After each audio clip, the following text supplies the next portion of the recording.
Are you guys ready? Are you guys ready for some fun in the sun? Are you guys ready for some beach vibes? Some nice little relaxing time? Are you guys ready? Because... oh, well, there goes the surprise, but ta-da! Hello, everybody. Hello, welcome in. Happy Friday. Yes, happy Friday, everybody. Let me see here. Hi, Emoji. How you doing? Hi, Tabby. Hi, Twins. Hi, Zora. Hi, Ranma. How you doing? How's everyone doing today? Yes, this is my long-awaited summer outfit. Is my long-awaited summer outfit. So this was done, right? So this was actually done, finished, rigged, ready to go by last year. So like this was ready for about a year. Thank you. Yeah, so there's a funny story behind it, and as to why my shirt over here says this. So, just not for the sand. Well, welcome in. This is totally not Skull Island. I can promise you that this is totally not Skull Island. I don't care what the brochures have to say about this. Don't listen to what Damien says. This is totally not Skull Island. I totally came to this nondescript tropical island on my own volition, and no, it was not because I got loaded up with sauropod tranquilizers, enough to kill at least 5 brachiosaurs, and a triceratops that was shot in my ass. Don't ask. Don't ask the details.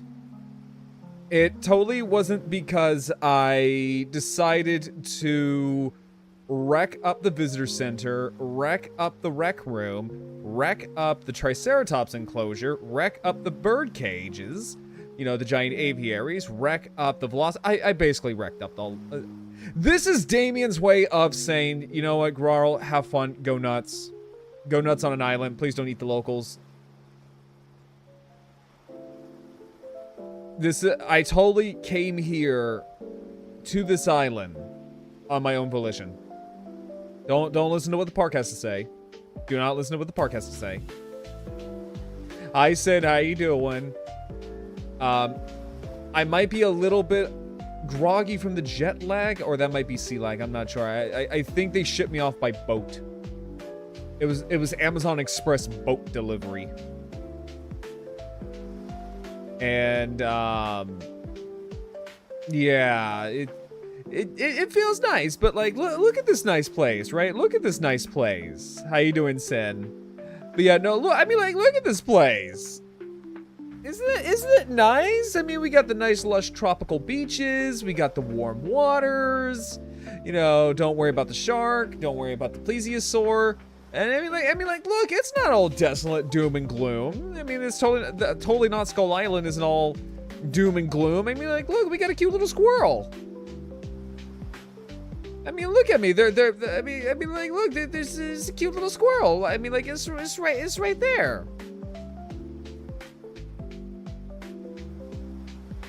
Thank you. Yeah, no, so...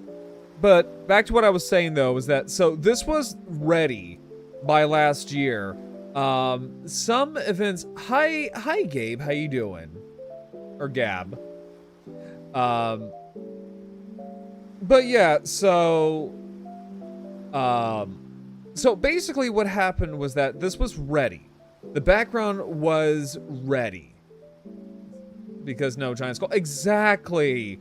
It's also because I'm on this side of the island. I don't know what the locals are like on the other side of the island. I've already eaten probably at least 5.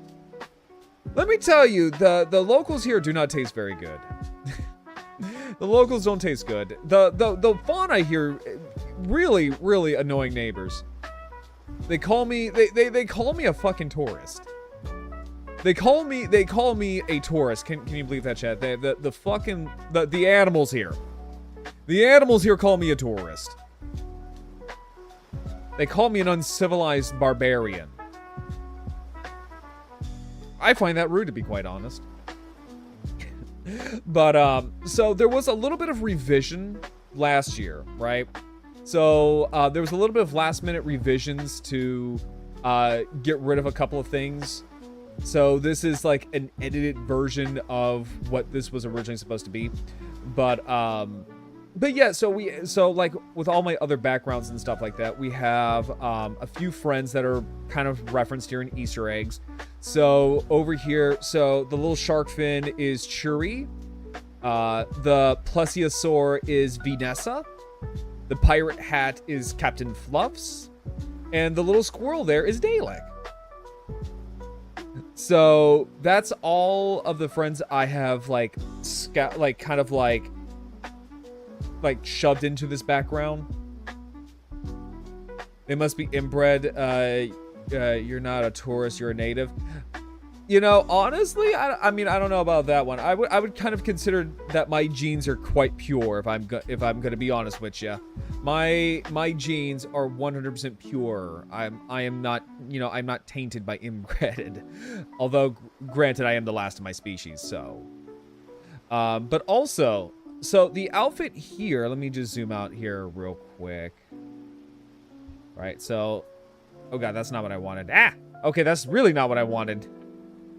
But yeah, so the outfit here is actually, funny enough, is so this was actually in reference to my friend Akami, because she came up with the idea of calling me the Twinkosaurus. Right, so this was her little joke. Like, this was her little joke. She would always call me the Twinkosaurus, and she still does. She still does to this day. She still does to this day. She still calls me the Twinkosaurus Rex. So, I was like, okay, cool. You know what? I am just going to roll with it. I'm going to roll with it. I'm going to rock with it, and I'm going to make that into an outfit. So, so the outfit is in Akami's color scheme. So, it is orange, orange and green. So it's just like, I want you to know who fucking made this. I want you to know who exactly was behind all of this. Here is Alabama water. Again, I will have you know that Tyrannosaurus and Imperator genes are quite pure. As far as I'm aware of, we have never inbred it once. I mean, granted, I don't know every single Tyrannosaur Imperator in the fucking in the world, right? Or at least back in my day. Granted, there aren't any of us left except for me. So, although I will say the Rexes on this island, though, they are looking a little hillbilly. Hi, Lumi. Let me see here. Sorry, I meant that you were pure and they're not, aka that. No, I got you. Did you put lip balm on your paws? I have not, and I will have you know the salt water and the sand mixed with the salt water absolutely does wonders for my feathers. Granted, I can't step a toe in the water without the mosasaur trying to eat me. I don't know why they put her, like, everywhere I go, I can't have a place where the mosasaur is. Apparently she wanted to go on her own volition. The park didn't trank her, but yet, no, I gotta get the full brunt of it. No, I have to get the full trank brunt. Okay, I see how it is. But no, every time I want to go to the water, the mosasaur tries to eat my tail. So no, I can't enjoy the sea all that much. And also, she throws rocks at me. And she calls me fucking rude. And she calls me names. The absolute gall of that lizard. Also, hang on, let me give you a shout out, Lumi, and give Sten a shout out. Don't let your dogs out. What? You mean these? Wait, hold up. You mean these right here? You mean these? My fucking dinosaur toes right here? Don't let them out. Look, my feet are padded, okay? You know, also the sand feels quite nice on my padded toes, okay? They feel quite nice. Okay, the rock throwing happened once, okay. Lumi, did you give the Mosasaurus rocks to throw at me? I mean, granted, you know, I did eat a couple of brontosauruses during my rampage at the park. It's amazing what your species, how quickly your species goes down when you crack their skull like an egg. Genuine grippers. Yeah, no, like they are genuine grippers. And they like I said, they're nice and padded. That means I can sneak around and know it, and I try my best to make sure I'm not heard. But no, every time I try to sneak around like a fucking ninja, I always seem to crash into things and make things worse. Those toes be doing work. They do, and they're very sharp. You stole my donut? Well, I'm sorry. You had Dunkin' Donuts, okay? I was hungry. It was my cheat day. It was my cheat day. But also, so funny enough about this outfit. So speaking of my toes, funny enough. So the legs here, these were completely revised. So I was talking to my artist. So all of my, you know, designs and everything like that. So all of my designs go through, I commissioned a person by the name of Rana Rar.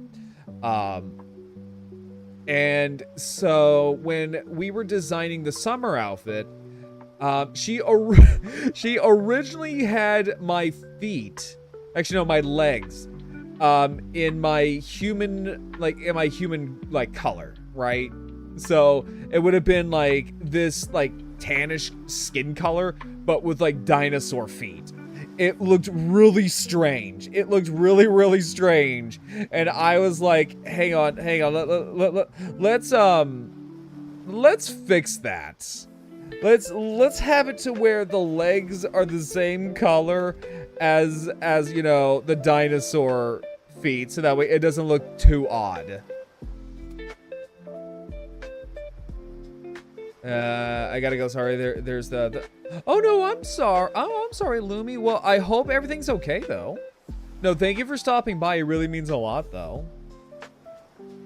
But so weirdly enough, with my model, right? So, and this is something that I also wanted on my 1.0 model. So like the original model, was that I originally wanted digitigrade legs, right? So. If you don't know what digitigrade is, it's basically what birds have, or like what cats have, or dogs, where they have like, hang on, let me grab a picture real quick. Digitigrade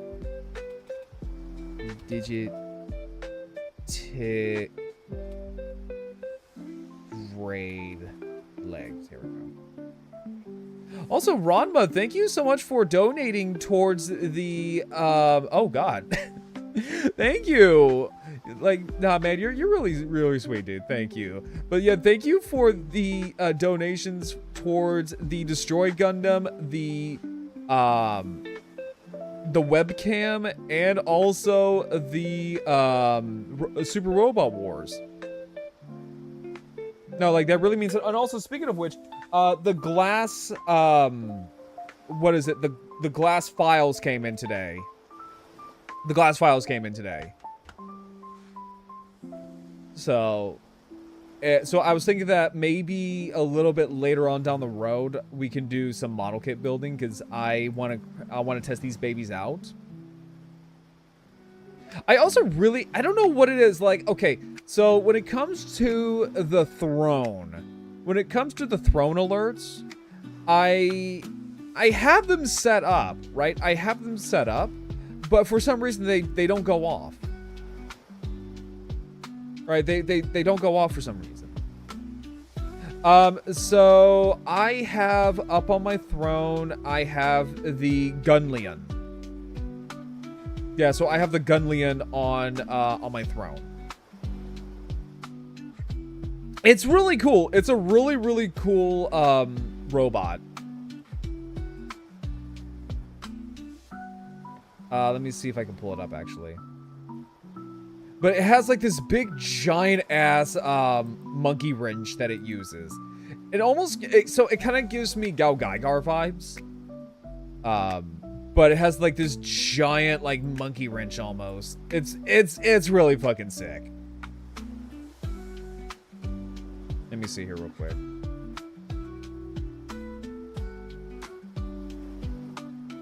Let me see here.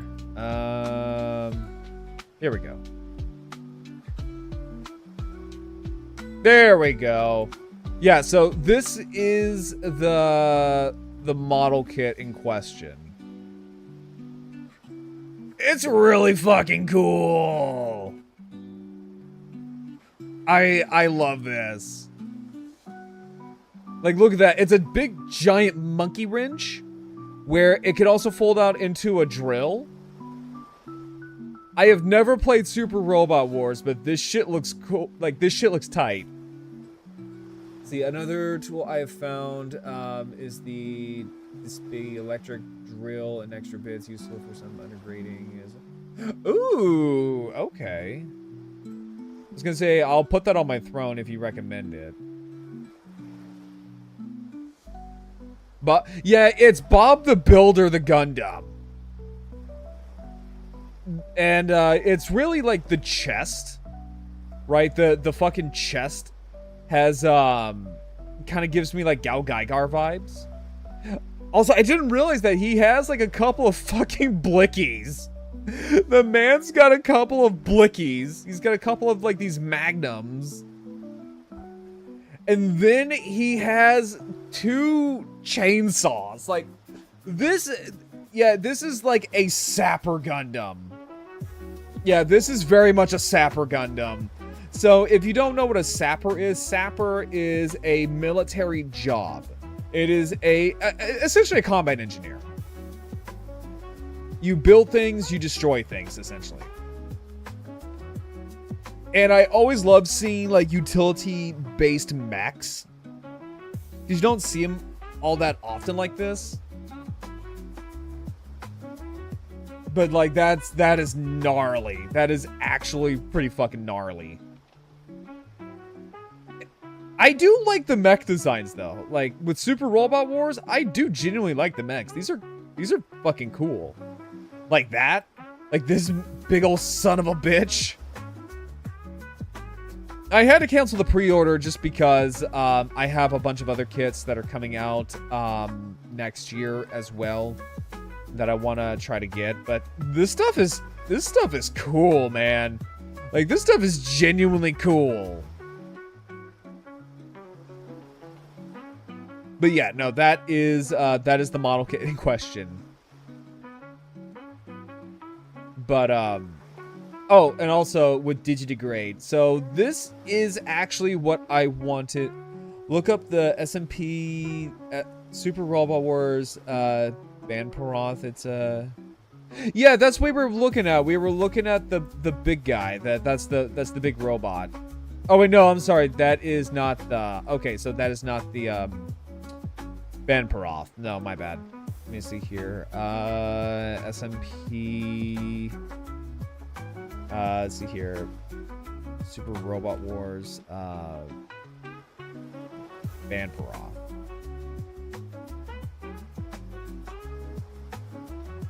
Prioth. Oh, he's cool. I wouldn't say he's like chunky, but like he's pretty cool. I kind of dig it. I kind of fuck with this design. He very much looks like John Mech. Like, he looks like the most guy-looking mech I've ever seen in my life. Is there a way I can look at that? Oh, wait, here we go. Like, that is very much like the most guy-looking mech I have ever seen. But he looks cool, though. Okay, now I see the chunkiness. Okay, now I see it. He's got some pretty wicked-ass looking accessories, too. I ain't gonna lie there. I do love seeing this gigantic double-bladed greatsword. Like, it just has full-blown, like, 2 full-blown blades.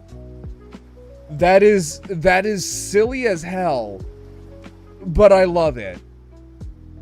I absolutely love that. That is amazing. And so this is what I originally wanted my model to have. I originally wanted to have my model to have digidegrade legs, but I don't know if it just got lost in translation or... Hi, Sai. Is it Christmas? I mean, like, it's Christmas in July. You just gotta wait a couple of months. But yeah, so this is what I originally wanted my 2.0 model to have. But I think it was just mainly, I think things got lost in translation and or... I think this would be kind of hard to translate looking at it from the front. Because on the side, you can kind of make an S, like, or a Z, right? Furry. You know, honestly, you could kind of say that because I was once a brony. So, I mean, like, I guess that's like a subspecies of furry. It's the subspecies of furry that furries don't like to talk about.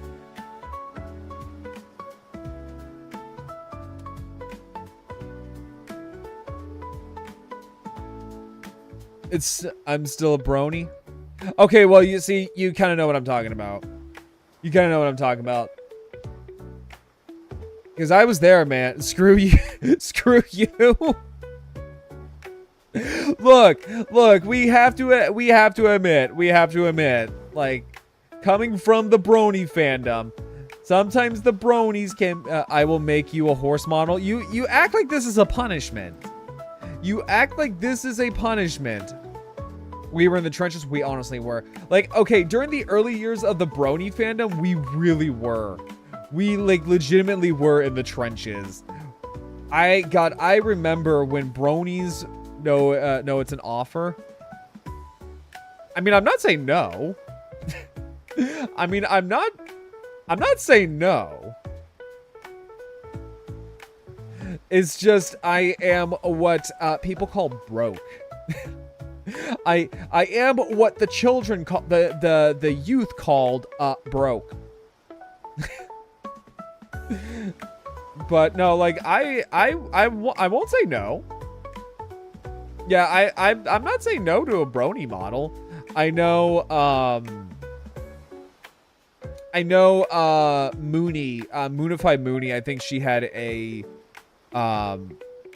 pony model. Yeah, I think she had a pony model. And I know there's some pony VTubers out there that are in that style. I used to watch a couple.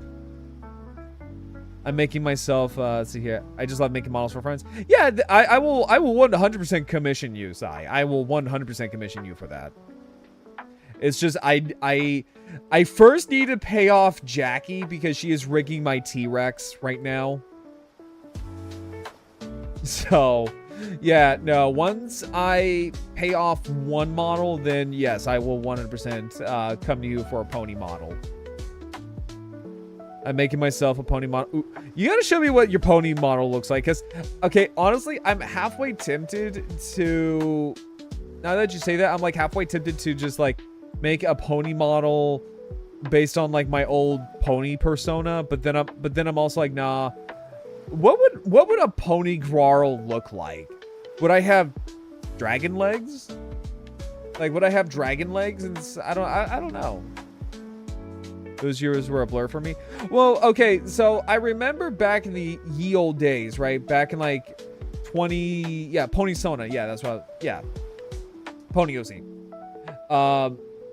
So I remember back in the day, I think it was 2010, 2010, 2011. It was, I mean, like, it was very early brony years, right? It was very, very early.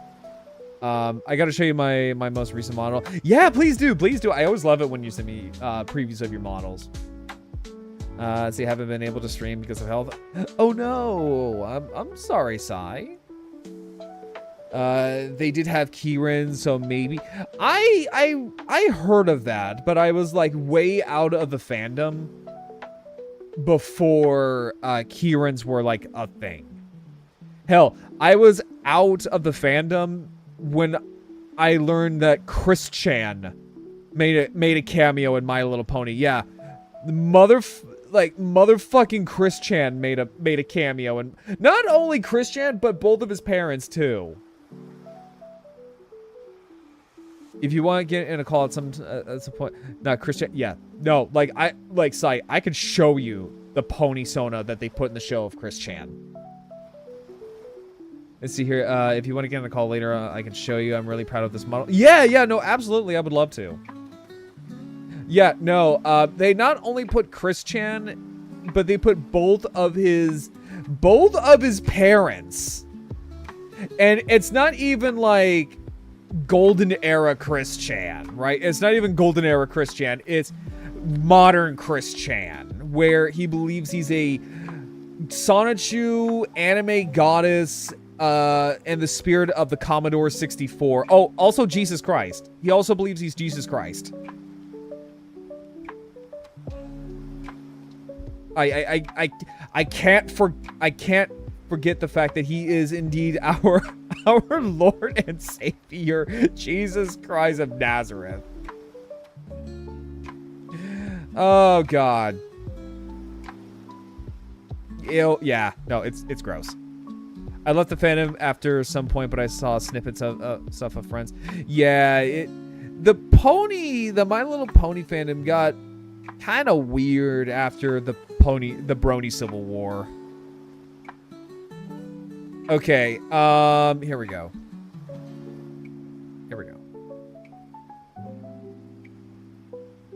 I remember when this was I remember seeing people lose their ever-loving shit when this popped up.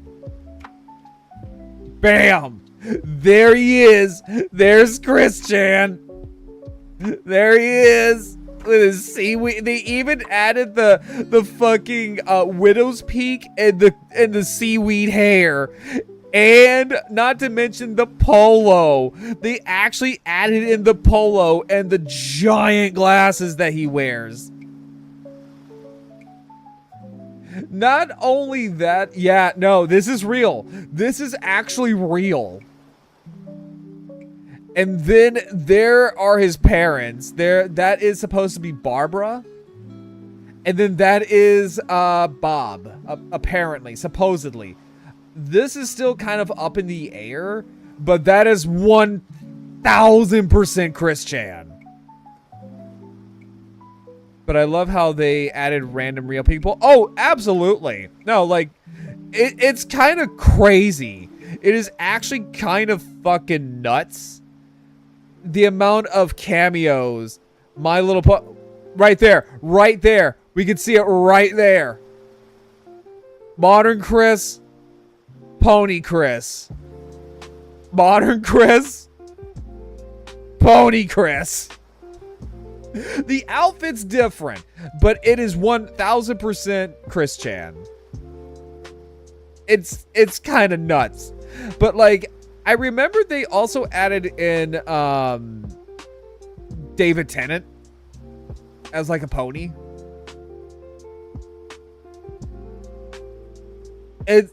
But yeah, it's kind of nuts. It's kind of nuts. And then when someone brought this up to Chris, he was like, yeah, that doesn't look like me, cause this is my pony persona. Basically, he didn't accept that was him because they weren't kissing his ass. Why did you make my eyes burn? Because I sometimes like the suffering of others. I like torturing people. Thank you. Yeah, this is my summer outfit. I like the... Wait, hold up. There was a Gordon Ramsay pony? Hold up. Give me a flying fucking second here.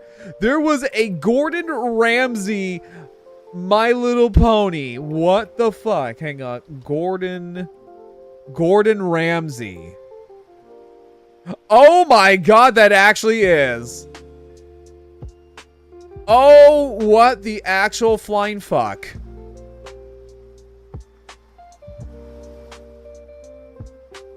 Please tell me Derpy was his assistant. Please tell me Derpy was his assistant. I want Derpy Hooves to be this man's assistant because good lord, that would drive him fucking nuts. Also, hi Trax, how you doing? Welcome in. I've seen this. No, she was the... Well, yeah, I know Derpy is the doctor's assistant. Yeah, I know. Well, no, funny enough, I remember back in the day when Dr. Hooves had a bit of controversy because, if memory serves me right, for the longest time, they actually spelled it like Doctor Who, but they added another, they added the Ooves part because get it, Dr. Hooves. But I guess the BBC came knocking on their door and got their tea and crumpets all in a tizzy and threatened to sue. So that's why they named it literally just Hooves. Yeah, no, well that is true. They canonically fucked, and so did Rainbow Dash and Applejack. But I also, I know there's for that representation, I know why. Because typically when it comes to mainly like cartoons and stuff like that, at the end of the final season, they kind of just sit there and say, fuck it, do whatever you want because this is the last season, go nuts. It's kind of like what happened with Adventure Time. That's how we got, if I remember correctly, that's how we got Marceline and Bubblegum Princess being a thing. Was because it was the final season and the directors were like, fuck it, go nuts. It's the last hurrah. Just do whatever. Otherwise, yeah, no, it would never have made it through syndication back in the day. But things are changing when it comes to now. Things have changed when it comes to television now because we do have more representation nowadays. So Walter White as Pony. Wait, hold up. I want to see what else we got. Wait, hold up. Let me see here. So MLP. I'm actually curious now. MLP cameos. I want to see here. What? Oh my god! I completely forgot about that. Yeah, there was a Big Lebowski reference. Holy ass! Yeah, there's Walter White right there. There's Walter White. Yeah, there's Walter White. There's Big Lebowski. There's fucking Jesus from the Big Lebowski. Like, I kind of wait. Is that fucking real? Is that fucking real? Is that real? Rick and Morty. Well, I know Rick and Morty is a thing, but like, is that real? Not the crystal cutie mark? Hold up. Wait, no, they didn't. No, they actually didn't. Wicked. Okay, that's kind of cute. That's kind of cute. I'm not gonna lie. That's pretty cute. Wicked. The Three Amigos. Okay, that's kind of clever. I like that one. Gordon Ramsay. Dorothy. Breaking Bad. Oh my god, they actually did. They actually made his cutie mark a blue crystal. That is so fucked up. That is actually fucked up. But I fucking love it though. That is hilarious. That is so wrong. Yeah, That is real. That is real. What the fuck? What the fuck? Holy shit. Damn. Okay. First we had Chris Chan. Now we have motherfucking Walter White, Rick and Morty, Gordon Ramsay, and Sherlock. And fucking Sherlock. Oh, that is hilarious. That is genuinely funny. This also just gives me like weird ass like Tumblr vibes. Wait, hold up. Oh my god, they actually put in no. They added in Pulp Fiction the Fresh Prince of Bel-Air. Rick, why am I a pony, Rick? Morty, cynical comment, Morty. Morty. I'm gonna be honest, I actually hate Rick and Morty. I actually despise Rick and Morty with a passion. Cynical comment, Morty. Rick, oh jeez, Rick, oh jeez, Rick. That's literally their entire dialogue. Morty sounds like he's 5 seconds away from crying and shitting his pants, and Rick just sounds like he's about to cough up at least five of his ribs. They had a lot of jump the shark moments. Oh, they absolutely did. I'm gonna be real. I sat through the first season. It's like with My Hero Academia. I sat through the first season and I gave absolutely no fucks. I did not care. Like, when it came to My Hero Academia, I watched it, and it felt like it was the most generic shonen anime I had ever seen in my entire goddamn life. Like, I'm gonna be real, half the characters I just wanted to smack in the mouth. The worst of all, the one that I just was like 5 seconds away from screaming "shut the fuck up" was Bakugo. I hated Bakugo. That had to be the most toxic person I have ever seen in my entire fucking life. And Deku is an optimistic little dumbass to a fault. Like, oh, well, Kacchan says that he's gonna kill me, but Kacchan's my friend. Meanwhile, Bakugo's like, I hate you, I hate everything about you, and I hate your existence. I want you to know, I want you to die.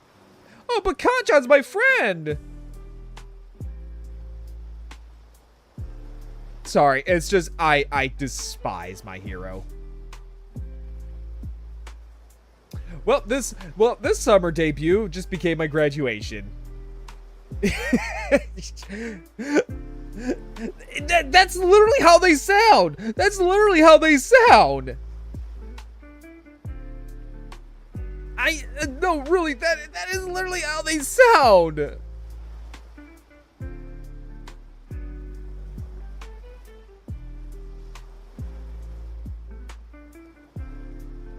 I didn't like it either. Yeah, no, the only character I genuinely liked was All Might.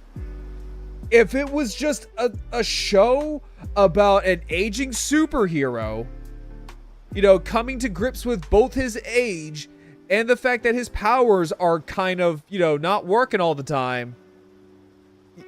And it was maybe about like a father-son like bonding experience between, you know, him and Deku.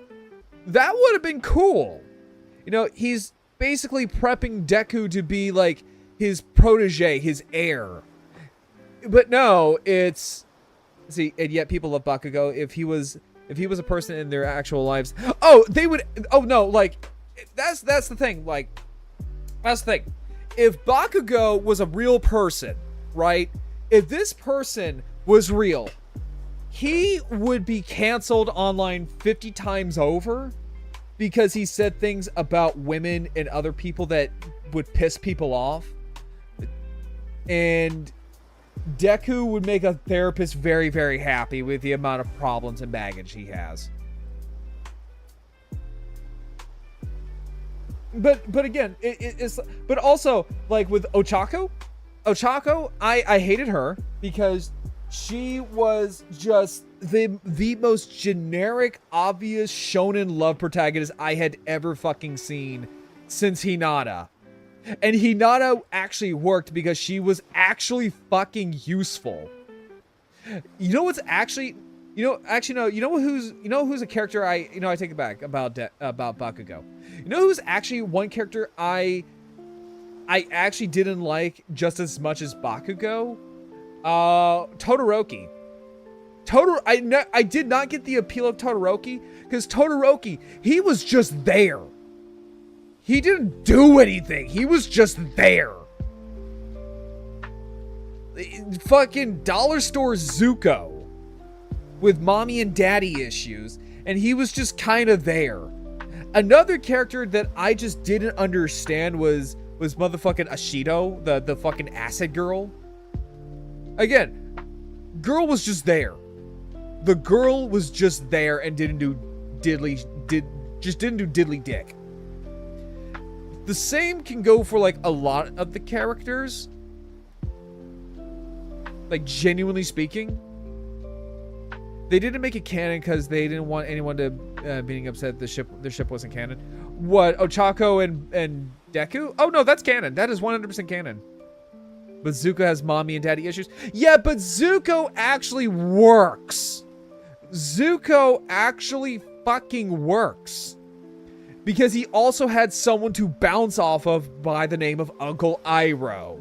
AKA the best fucking character in the entire franchise. I will die on that hill. Fucking fight me. Hang on for a split second.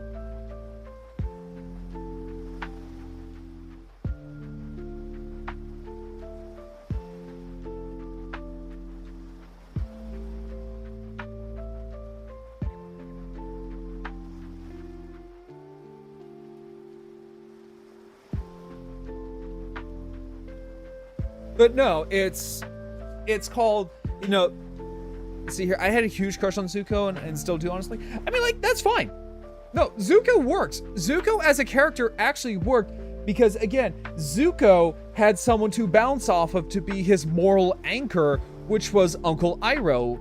And Uncle Iroh became more of a dad than his actual dad. Right? So... no, Todoroki is just dollar store Zuko that just doesn't fucking work.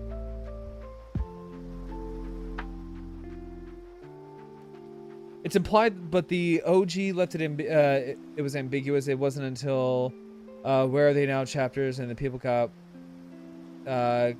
more of who hangs out with who. I mean that's fair. Then he became dead.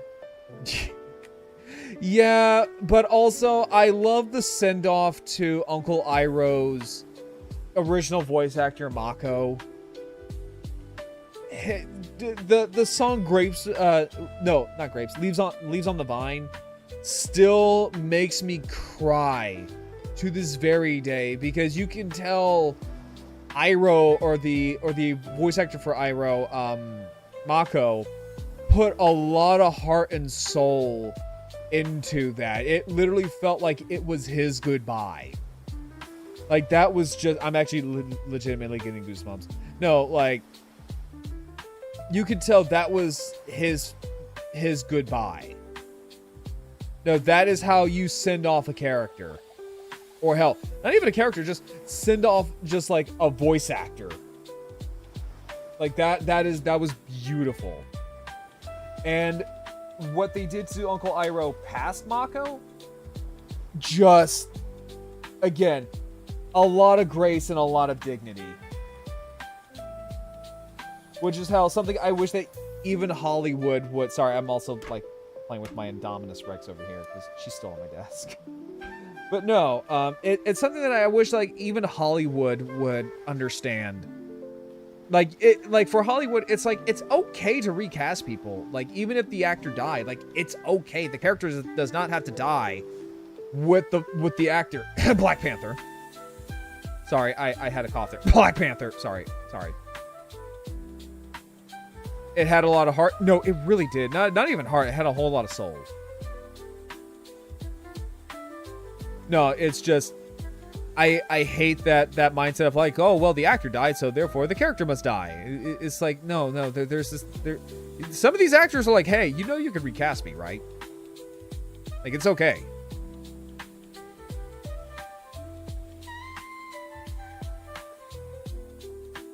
No, it's just, I just wish that Hollywood just had, like, you know, some dignity and some grace. Which is, again, something that hell, even voice acting nowadays, I kind of wish that they would still do.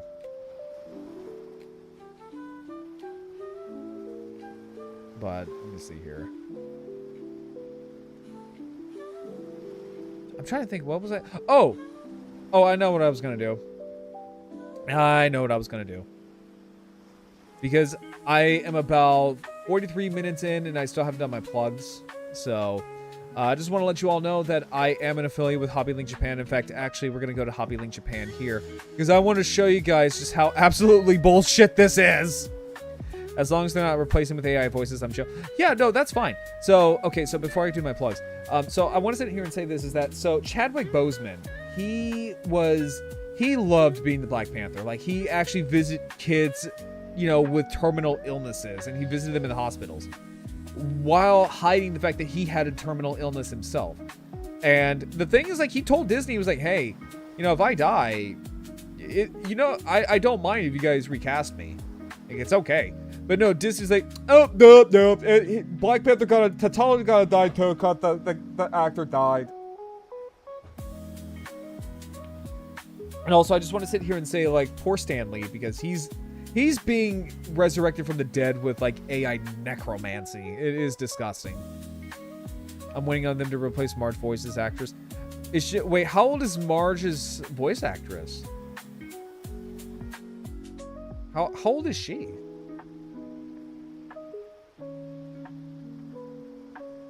Is it the same woman?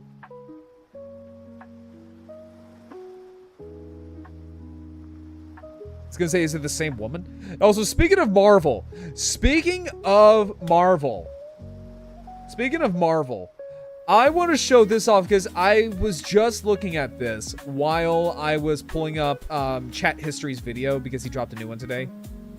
I want to show. Oh, she's dead. Oh, okay. I was like, hold up. Okay, I want to show this off here because this is so fucking cool.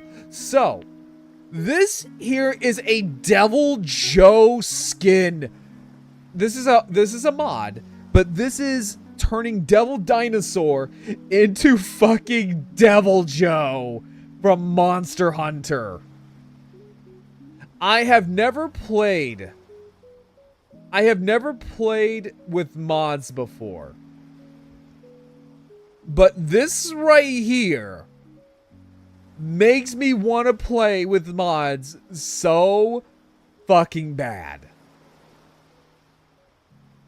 Like, that's so cool. And the fact that I think they replaced his fire breath with the dragon energy that Devil Joe can shoot out in the game. That is so cool. She died, she passed away a bit back. Hang on, what year did she die? Let me see here. See here, Marge Simpson, voice actor.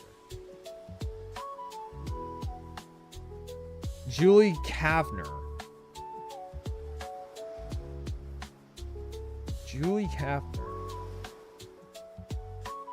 No, she's still alive.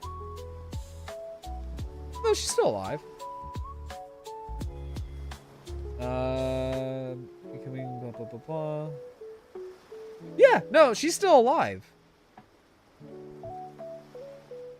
Yeah, yeah. No, what happened was I think it was like the French Canadian voice actor for Marge Simpson died. She's 70. Yeah. But like, that's so cool.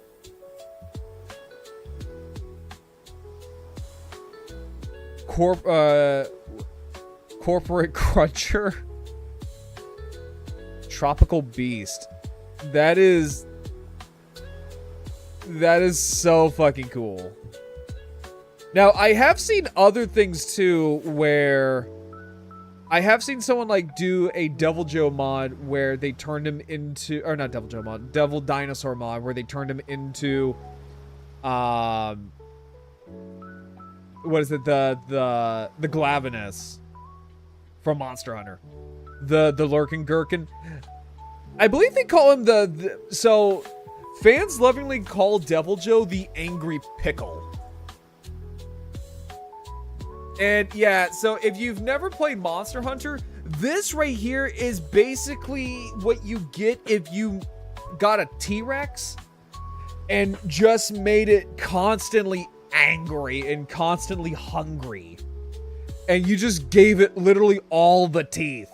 Because all of this stuff here on its mouth, like all of this right here and all of this right here, yeah, that's just teeth. That is just straight up teeth.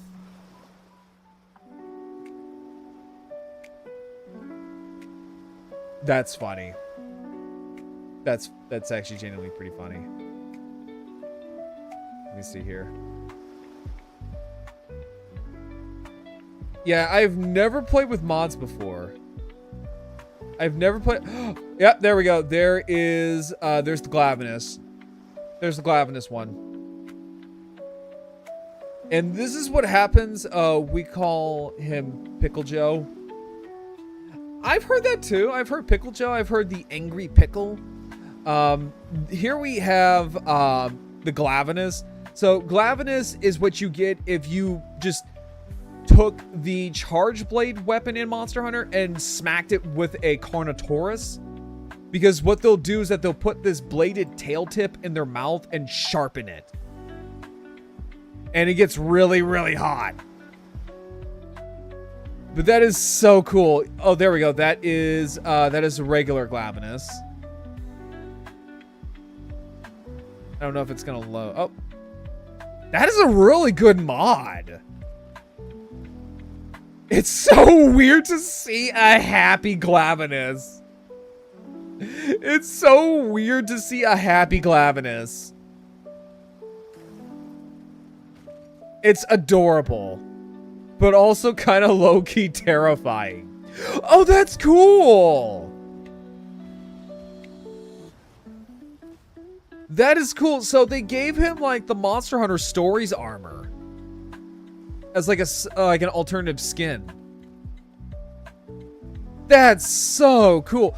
There we go. There's my boy. There's Anjanath. I love Anjanath. It's about as simple as you're gonna get. It's a T-Rex. It's a fire-breathing T-Rex. And what it does is that the nasal bone on an Anjanath will actually inflate like a crest. And then it'll have two back sails that just fold out. And then there is spikes underneath underneath this tail. Him and Brachydios. I love Brachydios. So Anjanath has been my favorite for a while. And he used to be my favorite. Now it's just kind of like a toss-up between... It's kind of a three-way between him, Devil Joe, and Tigrex. They always like switch back and forth between... They always switch between like who's my first, second, and third favorite. Right now it is not. Right now it's Tigrex. I kind of okay. I like Anjanath, but I do like Fulgur Anjanath. I think I like the Fulgur Anjanath just a little bit more. And I'm not gonna lie, I would love to see my T-Rex form as an Anjanath. Let me see here, Fulgur. Here we go. Especially since the Fulgur Anjanath is basically my T-Rex form. Like, it's just basically my T-Rex form.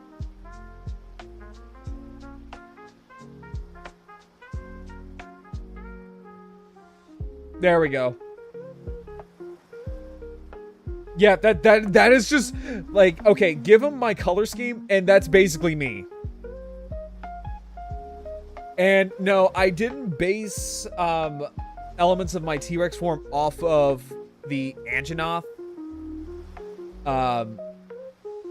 So funny enough is that, so the feathers on my T-Rex form were kind of like a last minute idea. Because I had a lot more of an elaborate design for my T-Rex form whenever I was first like coming up with it. Because I wanted to like be a in-character streamer, and I wanted to take up the role as a bombastic, angry tyrant, right?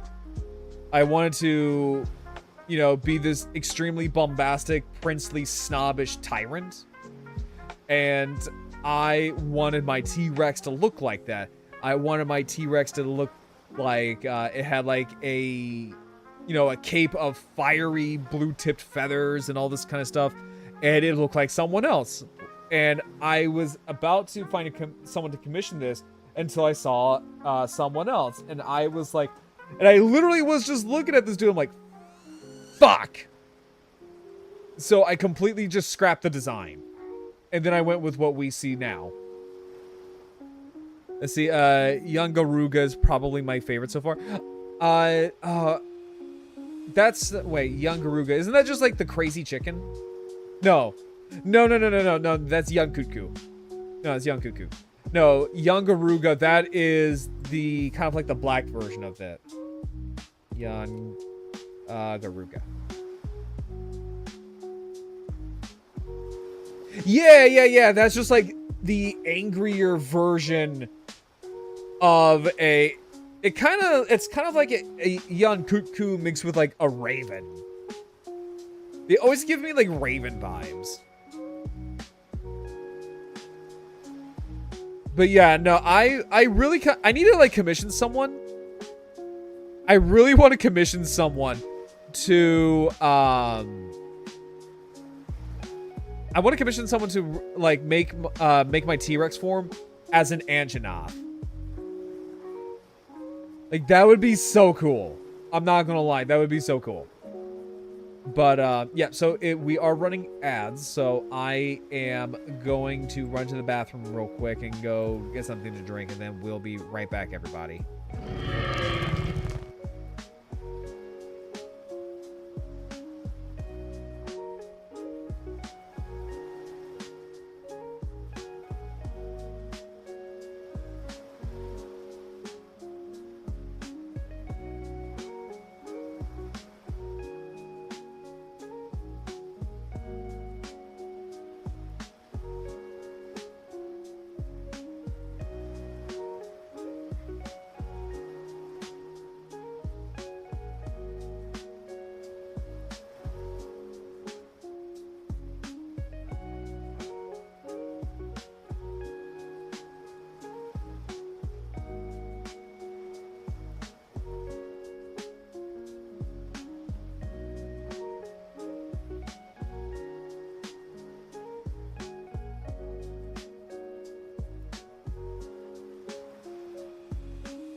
There we go. Since it's summer, we gotta change the Be Right Back logo. Or the Be Right Back screen. There we go. Much better. Yes, welcome back, everybody. Hi, Scorpy, how you doing? Alright. Okay, so let's take a look at... Oh, and also, before... Because I got completely distracted. I got completely and utterly distracted. Hang on for a second here. Let me just do this. Let me close out some windows. Close out some windows. Okay. So, because before I get completely carried away and do what I want to do tonight, because I do want to let you all know that I am an affiliate with HobbyLinkJapan. It is your #1 hobby store in the world for all of your anime figure and your gunpla needs. Use my chat command code !HLJ, take you directly to their website. If not, there are the links down below. The best thing about HLJ is that it all comes straight from Japan. They also do a private warehouse to where you can keep all of your items there and ship them out piece by piece or in a big bulk. Again, that is HobbyLinkJapan, your #1 hobby store in the world for all of your anime figure and gunpla needs. And then also I'm an affiliate with Waifu Wares. Use my chat command code Waifu, take you directly to their website. Use my code GRAWBROWN at checkout for 15% off on all of your online purchases. Okay, there we go. Okay, so here's something that I want to show you guys and why this is complete and utter horse crap. So I was looking at also Scorpio. Oh my god, Scorpio, thank you for the 40 stream streak. Holy shit. So here's something that I'm just like, this is utter bullshit. Right? So I want to show you guys some things. So I think, was it this one? Was it this one? No, it's not this one. It was one of these that I'm like, why does this have such a long ass time, like a long ass like pre-order window? Like, it's kind of nuts. I think it was, yeah, it's this one. So this is the model kit for the power armor from Fallout, which is kind of cool. I don't know if I will get it. I might get it, but I'm not sure. I know whenever I play Fallout, I do play in power armor. This is like my go-to thing. I love playing Fallout in power armor. But here's the thing. This is going to be released in April of 2027, right? And the closeout window, so the closeout for you to get like your pre-order, right? The final day for you to get your pre-order or cancel your pre-order is in what is this? August, I believe. This is August.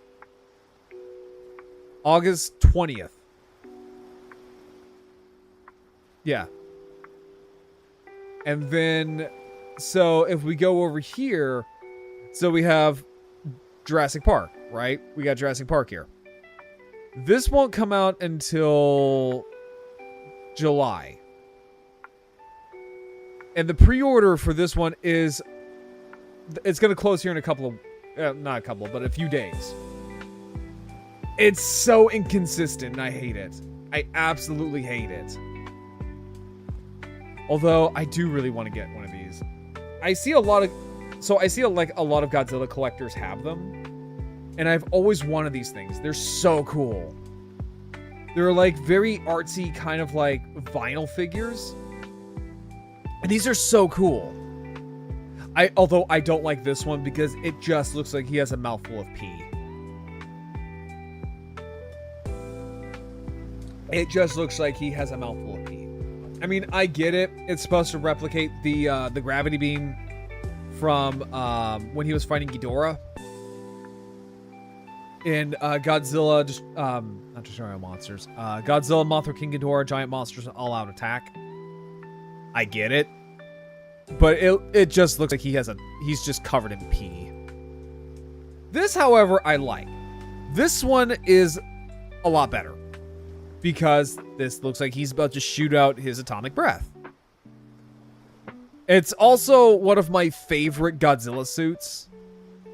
This is the 2001 GMK suit. It is it's up there. It's probably my top 5 favorite Godzilla designs. I love this one so much.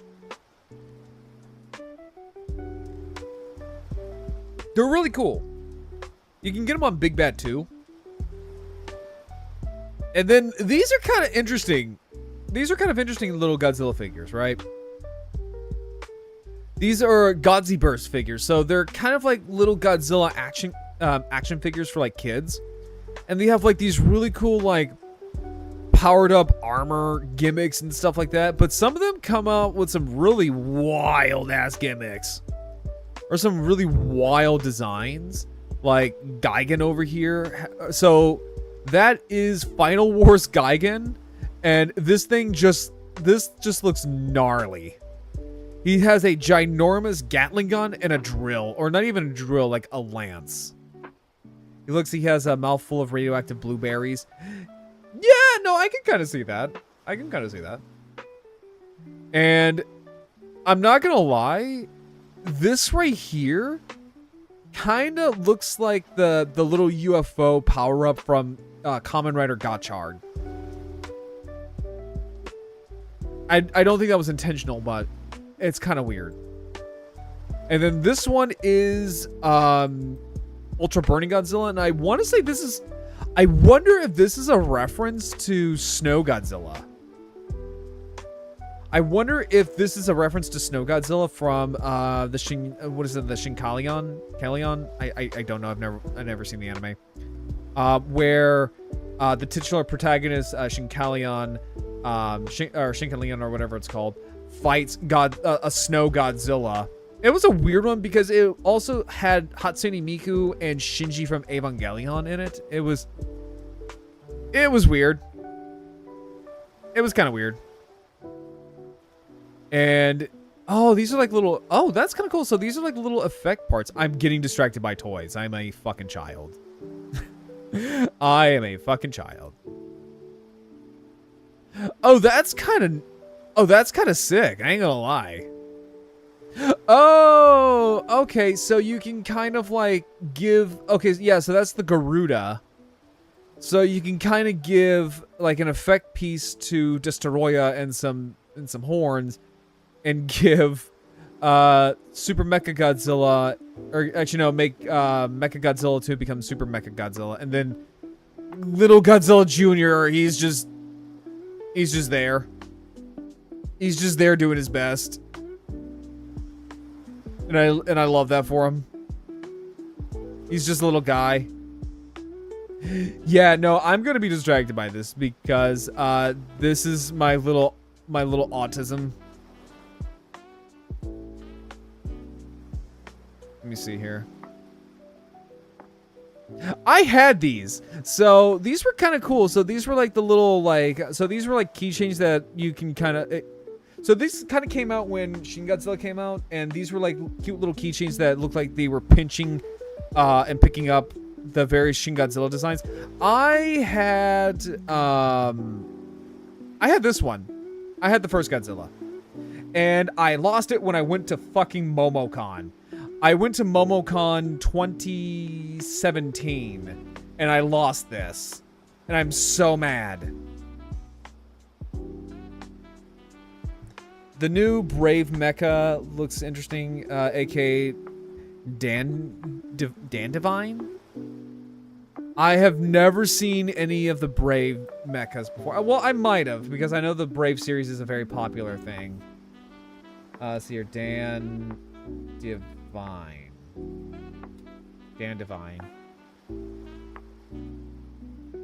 What the hell? What the? Oh, that's what that is. Yeah, I'm not a fan of it.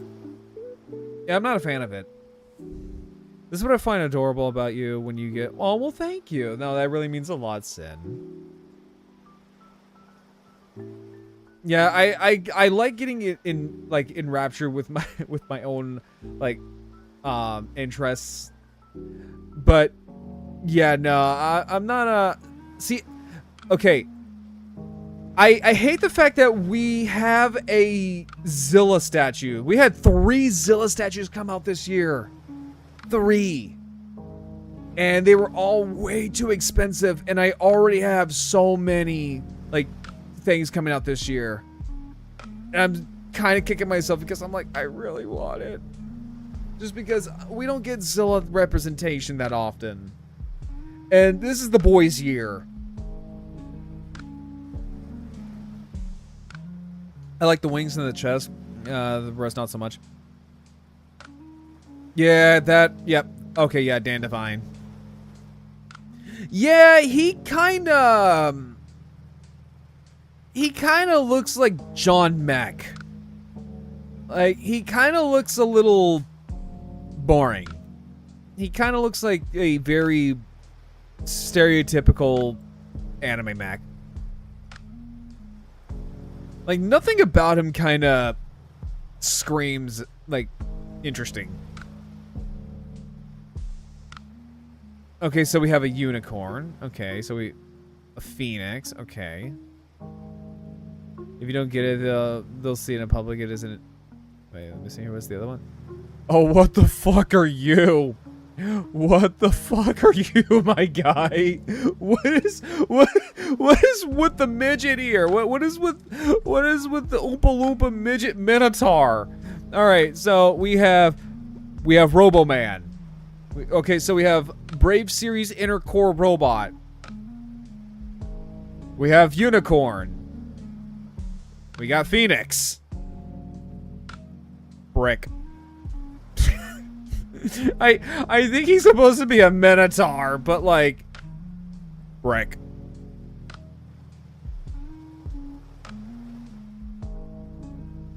I imagine his name is like fucking Teeny or just Ricky. Like, what's your name, son? Ricky.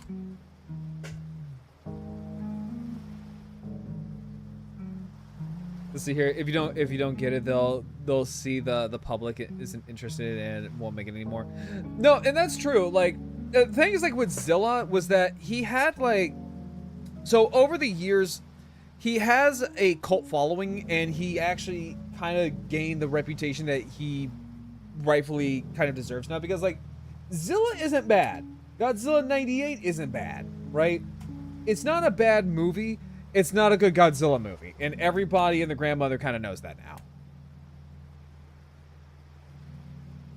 Like, everybody kind of understands the fact that he's just he's a good kaiju. Like, if you were to tell me he was a remake of the Beast of 20,000 Fathoms, I would believe it. I would absolutely believe it. But if you were to tell me that was a Godzilla, no, not really. No, sorry. And it's good that he is. So it's nice to know the fact that Zilla now has kind of gained his own identity. Right? He has his own identity now, and Toho basically acknowledges him, which is good, because before they would just avoid him like the plague.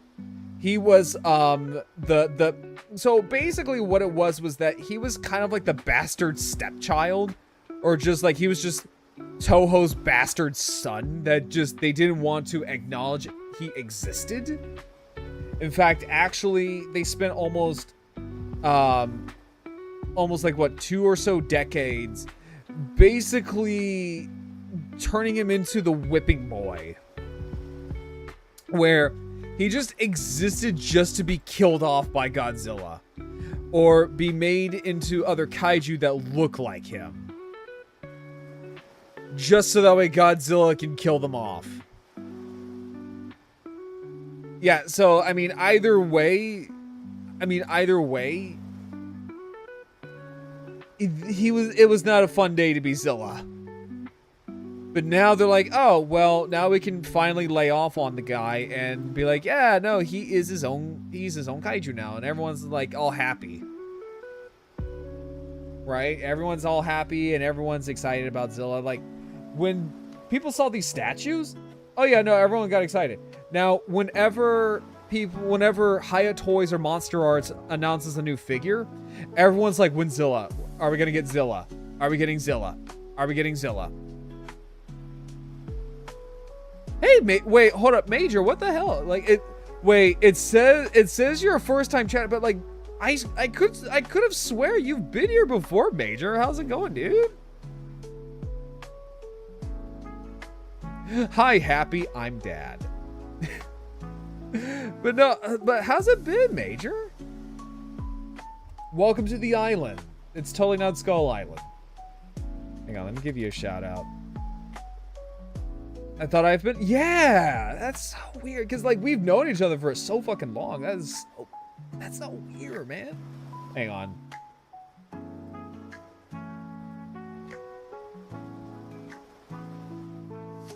There we go. Not the dad joke. Yes, the dad joke. Hang on. That is so weird. Hang on. Hang on. I'm gonna do a couple of things here real quick. There we go. Give you a shout out, and then we have a new guest. We have a new guest in the party. Please enjoy your. Hold up. Wait. What?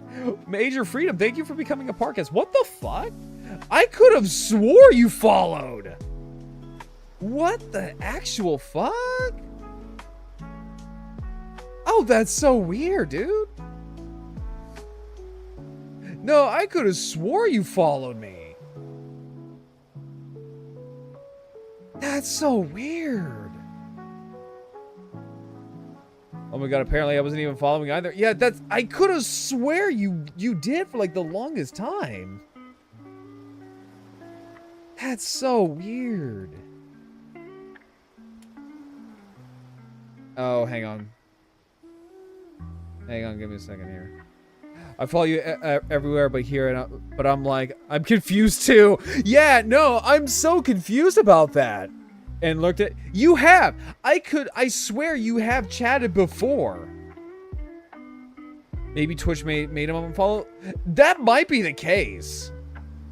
That genuinely might be the case. Wouldn't it be the first time?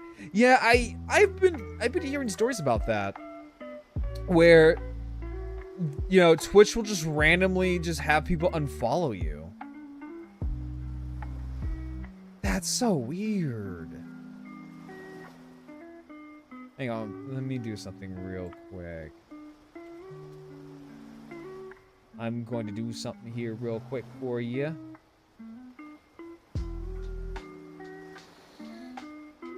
Let's see here.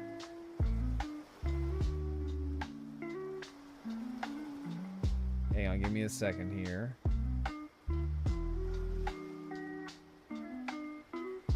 There we go. Hang on. Yeah, I was about to say, I think I heard to. Yeah, I don't know if it's just like due to like inactivity or what, but that is weird. And let me do this.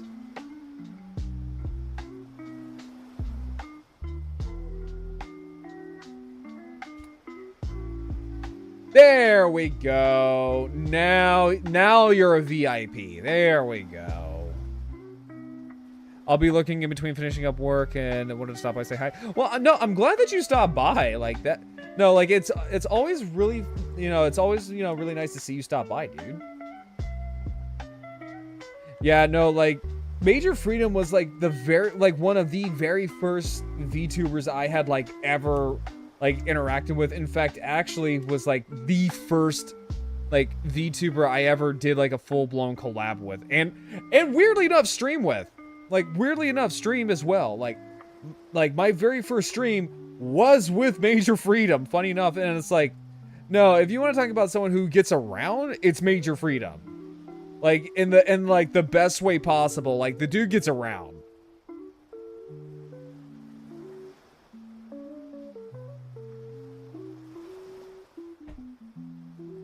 Also, I don't know. Like, I've been waiting on all of you guys to like figure out when exactly. Yeah, no, like, to be honest, I've been waiting on like all of you guys.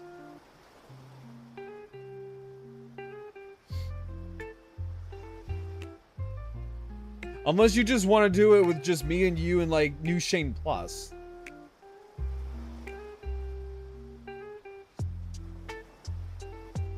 And also, funny enough, is like the very first like piece of Grarl art is from Major Freedom, because he drew like a very, very ancient design of my T-Rex form, like way, way, way back in the day.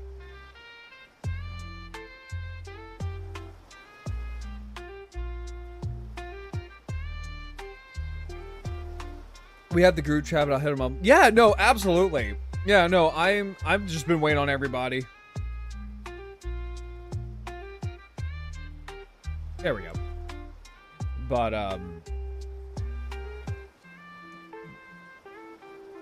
I'll do it again. Oh, please do. No, please do. And this time I actually have a T-Rex. I actually have a T-Rex design reference sheet for you to work with, instead of just like very vague descriptions of what it looks like. Ah. Sorry, my eye is just like fogging up. There we go. Okay. All right, so let's watch some chat history.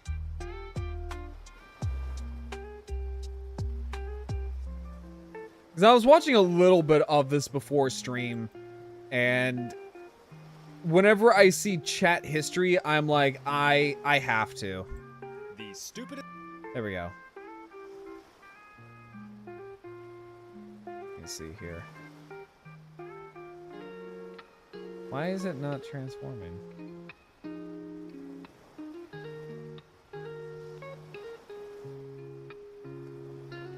There we go. I was like, why is it not wanting to transform?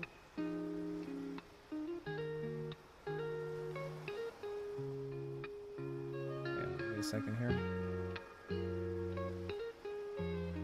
Give me a second. Hang on, I just gotta make sure this is all nice and filled up. Yeah, there we go. That's fine. That's good enough. Okay, so this is called The Stupidest Deaths in History by Chat History. So 3, 2, 1, go. Deaths in history. I might, yeah, I honestly might. Whether you're a deli worker or a sexually deprived mortician, you gotta love getting your hands on some cold meat. And the prime gentleman that was Sir Francis Bacon was the fact that the fact that there are people who are into necrophilia just fucking scare the shit out of me. Like, genuinely, it's so weird. There's no exception to that questionable rule. Francis Bacon was a man of science. In fact, he's considered to be one of the founders of modern science. The jokes about this man growing up must have been really bad. I mean, like, I've heard worse. Trust me, I've heard worse last names, but like, your last name is Bacon. There we go. Sorry, there's like something stuck to my. There we go. Back in 1561 in London, oh god, that baby Bacon face. was a sickly little sprite and was always easily susceptible to God, he looks like me as a baby. Illness.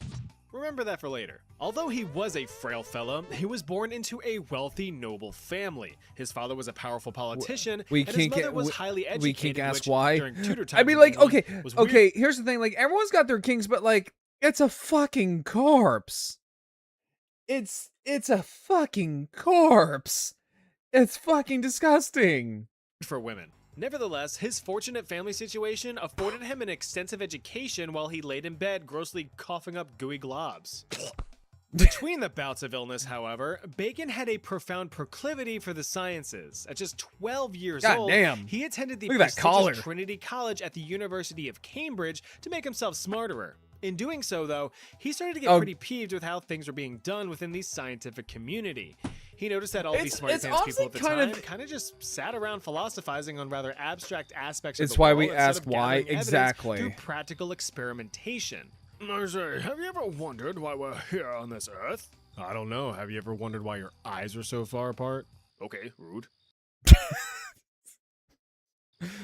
This sense of scientific stagnation but like, was just holding I need to know from figuring out what really matters. Would you love me if I was still a worm? Chat, would you love me if I was a worm? Chat, would you love me if I was a worm? And I'm not talking about like a regular worm. I'm talking about like, I'm talking about like if I was like an Alaskan, if I was an Alaskan bullworm from SpongeBob. Would you still love me if I was an Alaskan bullworm? As a whole. Now keep in mind, these were the early years of the scientific revolution in Europe, so his ideas were on par with the flow of scientific thought at the time. Of course, good. More rebrand now. Experimenting with and revolutionizing a whole ass branch of science. God, you know, I wish it worked like that. 1 coin equals 1 science. Just go to the local vending machine and be like, all right, 1 science, please. Any kind of science. I don't fucking care. You're gonna need to spend money. Lots of money. Francis just you don't have to spend money to make science. I mean, you can always make science, you know, in your own backyard. You know, it's called, you know, climbing the highest tree with a bed sheet and finding out what gravity is. That's a little dark. Little English mitts on some moolah. Taking advantage of his lineage and prowess, he began rubbing elbows with some major political powers. He even befriended Queen Elizabeth I herself before she crusted away into dust. He quickly rose to the ranks and established himself as a prominent political figure, eventually that man looks so just like he has a very discouraging face. He looks so concerned. Also, I don't like this because it looks like one of his eyes is a lazy eye, and it's weirding me out. The title of Lord Chancellor of all England in 1618. I don't like it. In case you're unaware, that's like the highest position of power outside of being the king or queen. Adapting his scientific method to politics, Bacon aimed to untangle legal knots and simplify laws, modernizing England's judicial system Bacon-eating method and such. Processes. He did it. Guilty! Huh? Although his political career was flourishing, Lilac, it thank you for ended redeeming your park rather entrance. abruptly. How? Well, you remember he needed a bunch of money, right? So ask yourself, how do politicians end up a whole lot richer than their salaries could ever possibly provide? By bullshit. Yep. Yeah. Bacon took a bunch of bribes. So he was ousted and quickly kicked from court like a in real 1621 politician. after a hefty fine and a brief stay in the Tower of London. While he had been dabbling with it on the side, Bacon was now free to pursue his passion for science full time. He always let his scientific mind wander and wonder, always thinking up practical solutions that affected real people.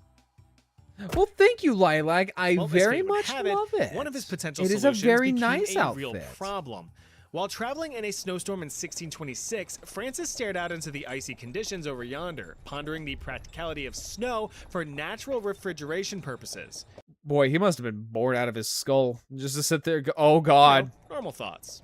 He was then hit with We got the freaky baby. Snow is cold and foodstuffs like meat usually last longer when cold. So you know, you think by that point of history, you think they would kind of understand that, oh yeah, no, cold does make things a little bit better. Cold, you know, refrigerates things naturally. So like, did it really take that long to kind of like realize that? Because I mean, like back in the day, they also used salt, but could snow make meat cold for longer food life? It was worth a try. Francis then leapt from his carriage into the blustery blizzard and moseyed on up to a wobbly, withering woman holding a chicken. Hello.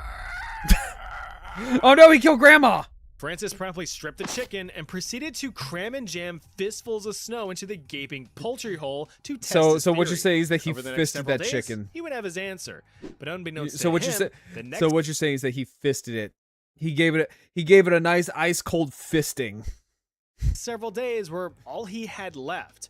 Remember how he was pretty susceptible to the icky sickies when he was a wee lad? Well, that Oh yeah, no persisted sin. into I see it adulthood. now. Yeah, he had that So, all frigid that and Vegeta Widow's fragile, peak. The immunocompromised Francis had succumbed to a cold, which quickly escalated to full-blown pneumonia. Bacon went belly up just a few days later. In his last flickers of life, The fact that he was that sickly and made it all the way to, you know, old age is kind of wild, because back in that day you could die from literally coughing. So the fact that he was that sickly growing up as like a little toddler into like full-blown adulthood, that is insane. he confirmed his experiment to be a success. Snow do make chicken cold. Hi, Ron. Huh? Do I know you? No, but I know you, Ronald J. Fartknocker, born June 20th. Oh God, he's doxing! Oh God, he's doxing!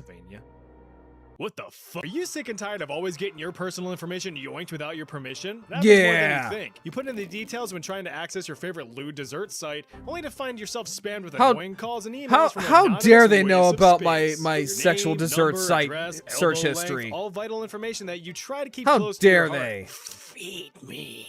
Well, you can kick those companies right in the nethers with today's sponsor, Incogni. No, Incogni we've is been- a service that exercises No, we got your ads. right as an individual to have your data removed. Not the ads. Howdy, is it easy? Populate some basic details, and Incogni scans the deepest cesspits of the internet and submits data removal requests on your behalf. I've actually been using Incogni for almost 2 years now, and they have removed my data from almost I'm not gonna lie, I've been kind of curious about getting Incogni.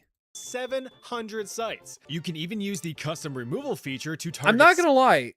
I'm not gonna lie. Like, I've been honestly kind of curious about this, but I'm also, it's one of those things where it's like I'm really curious to see, like, you know, how many sites have my information, but then I'm also like, I'm kind of scared to know how many have my information. It's kind of like one of those things. specific sites. Suck it, scammers. Suck it.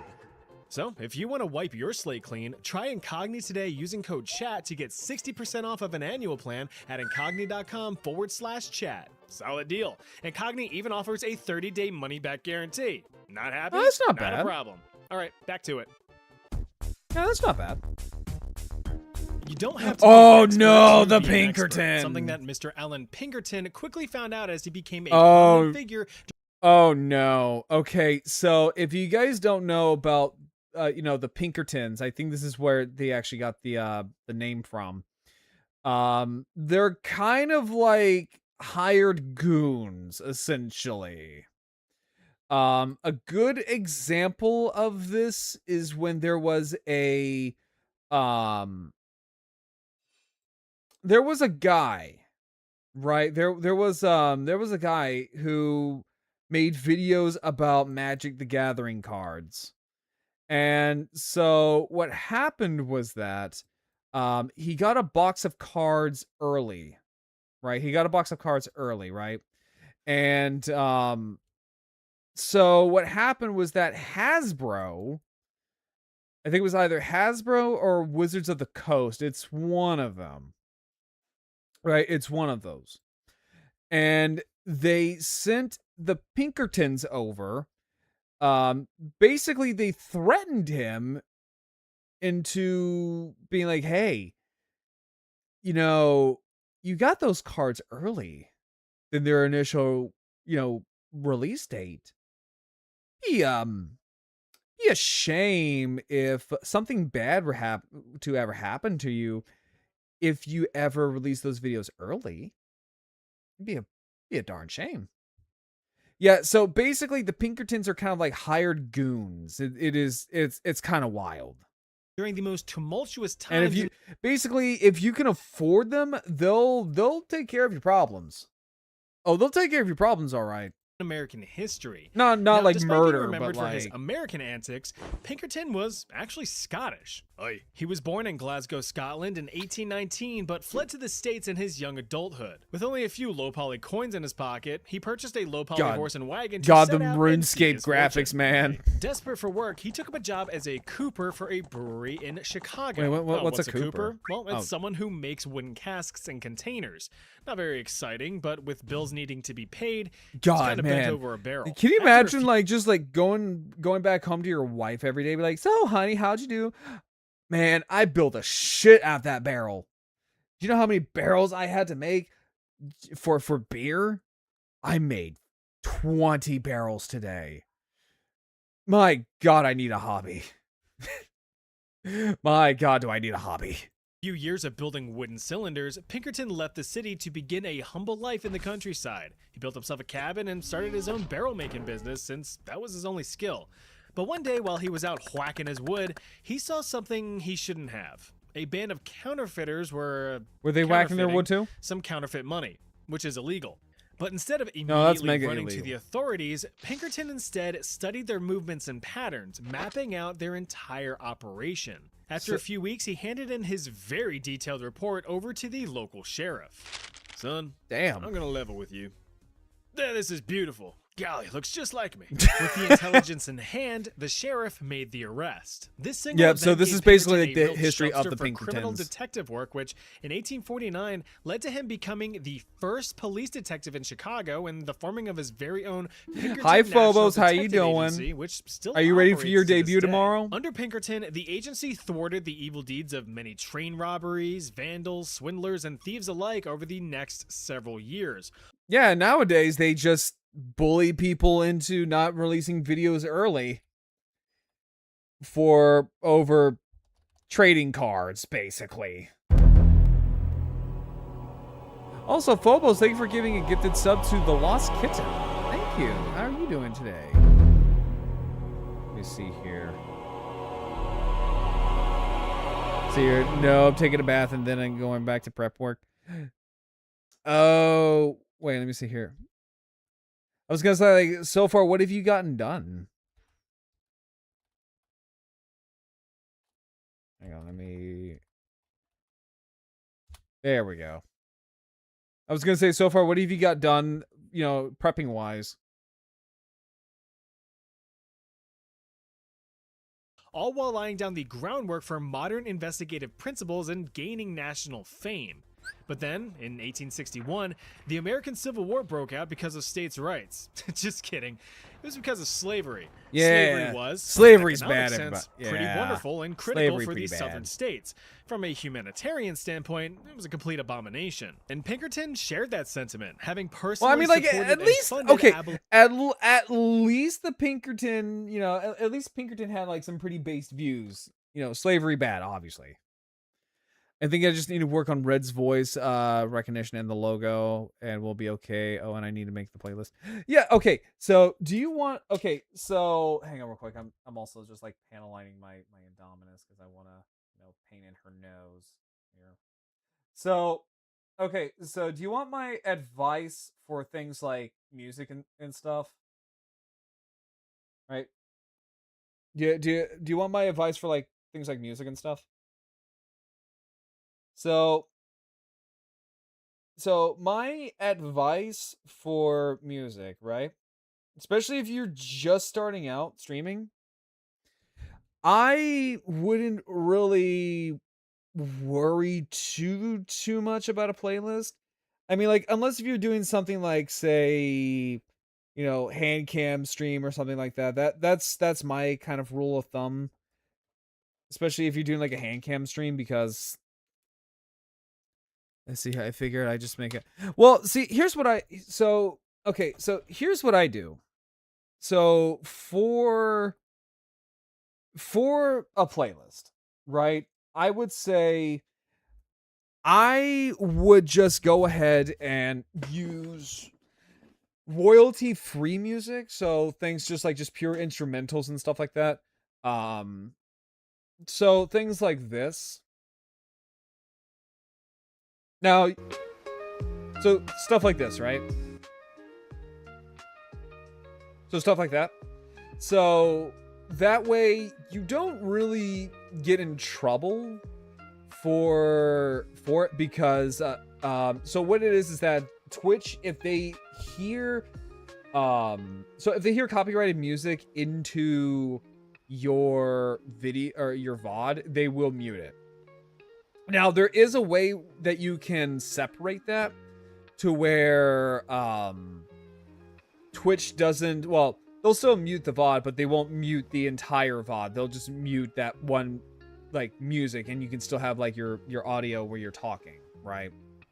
So you'll still have that, but I would say, like, if you're just starting out, like, if it's gonna be, like, your first debut stream, I personally wouldn't worry about it, right? But, like, again, this is coming from, you know, someone with just a tad bit experience, because I've been doing this for nearly like 4 or 5 years, give or take. And you know, I'm not wanting to sound cocky or anything, but I'm just saying, like, from my own personal experience, like, I would say just stick with like a video that's like lo-fi or whatever kind of music you want that's on loop for like 8 hours, an hour, 2 hour, 3 hours, and just kind of roll with it. You know what I'm saying? Just kind of roll with it. And like I said, there is a way for you to separate the audio from the actual VOD itself. How you do that, I don't know. It's some finagling with OBS that even I don't quite know. I think me and my mod CJ were kind of fucking with it a little bit, but I don't think we actually managed to get it all the way. I could probably ask my other mod, Jupiter, because they're far more tech knowledgeable than I am.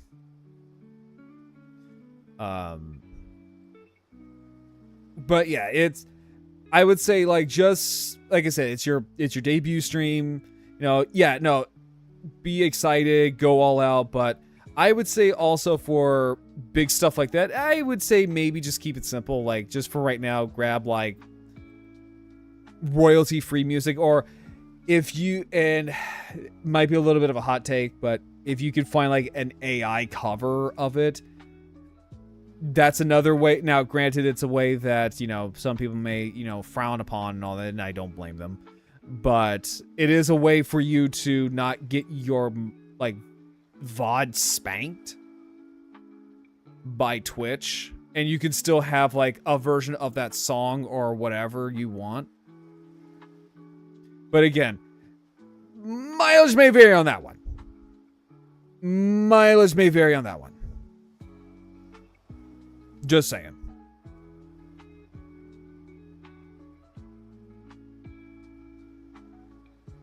Because I don't know how everyone else's stance on that. But I mean, like, for me, I don't like Gen AI, period.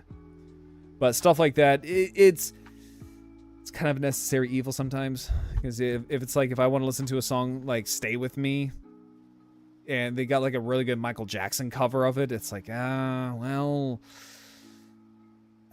fine, I guess.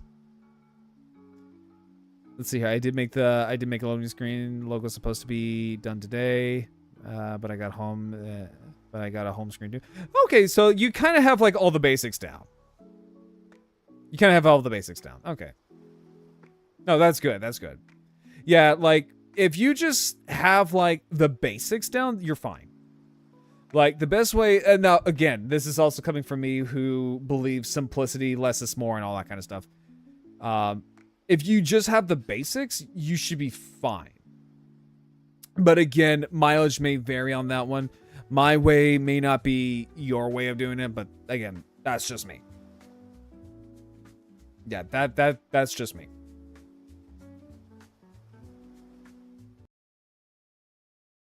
Abolitionist leaders. But with his I mean, investigative background, I'm excited. Pinkerton served No, I'm as the excited for head your of the debut union's tomorrow. intelligence service. During his tenure, he Let's see here. Yeah, I think it'll be okay if I have just a couple of hours of peace to actually stream. Yeah, no, like, because you know, obviously I debuted before. No, like, I get it, especially when you get like when you're very, very nervous about debuting. No, I totally understand that. Totally do. Like, genuinely totally do. Like, if you need to like take an hour or two just to kind of gather yourself, calm yourself and all that, psych yourself up a little bit, that's do what you got to do. But no, it'll be fine. It'll be fine. He uncovered various assassination plots to kill President Lincoln, apparently not all of them, provided estimates of Confederate troop numbers to Union generals, which were highly inaccurate and actually detrimental to the war effort, and even worked undercover as a Confederate soldier on multiple occasions. Howdy, y'all, where can I find a tumbleweed? Who the fuck is this guy? He got found out real quick. Well, Almost no died, shit. actually, but not yet. So yeah, while he was I mean, like, how many, like, Southern Scottish people do you know? very successful in his pre-war detective work, he wasn't exactly Sherlock Holmesing it on the war front. But anyway, after the South got their peanuts boiled, Pinkerton returned to his detective work, mainly attempting to catch train robbers. Keyword being attempting. By the 1870s, age was catching up to him, as you can see by his beard getting longer and presumably grayer. After failing to catch infamous outlaw Jesse James, financial support started slipping. Well, in 1884, ironically enough, it would be Allen himself who would be slipping as well. Although it's often debated, the most popular story surrounding Pinkerton's death was that he had slipped on the pavement while out on a stroll. He jammed his jaw onto the ground and stuck his teeth into his tongue. Ow! Untreated, the wound Oh, festered and it turned actually- gangrenous over the following days. Oh, oh God, that sucks. I can't imagine like getting a gangrenous wound like that, or God, I'm actually starting to cringe and just like getting all knotted up from just thinking about that. But like, just imagine like getting like a gangrenous like infected wound on something as vital as your tongue. Yeah.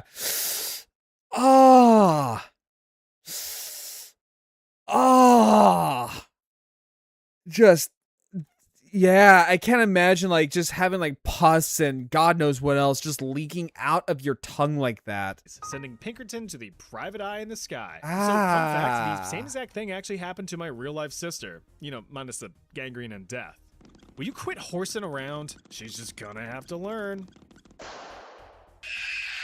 That never happened to me. That never happened to me as a kid, but but I did like run around so much where I just like ran myself into walls. That was fun. Their salt Explains knows a who lot, Harry actually. Houdini is, or was. Six Flags Great Adventure, Houdini's Great Escape, 10 out of 10 ride. Even though you know I've never he's been one to a of Six history's Flag. greatest magicians, you probably don't know Hey, how that he bulge, though. actually died. And because he's in this video, yeah. The real-life slippery little magician God, came from humble that is a beginnings. 1,000-yard Born Eric stare, Weiss in Jesus. Austria-Hungary, teeny-weeny pre-Houdini and his family fled Europe in 1878 when he was just 4 years old. His Wait. family struggled financially. Wait, hold up. hopping Wait, 1878 where was he The from? real-life slippery little magician came from humble beginnings. Born Eric Weiss in Austria-Hungary, I didn't think he was Hungarian. I thought he was Italian. For some weird reason. It's the name. It's the name. I tried to be Spider-Man a lot as a kid and broke my nose 3 times. I tried to be a Power Ranger as a kid. I didn't break my nose, but I broke a lot of other kids' nose to the point where I was not allowed to watch Power Rangers for a hot while. Because I would just go around thinking I was the Green Ranger and start beating the shit out of other kids and broke their noses. I was a special kid. teeny-weeny pre-Houdini and his family fled Europe in 1878 when he was just 4 years old. His family struggled financially. Yeah, no, I thought he was like Italian for some weird reason. Like my entire life up until literally right now, I thought he was Italian. It's the name Houdini. I feel like that's the name of like an Italian magician. Just like, it is I, the great Houdini. I probably offended some Italian somewhere.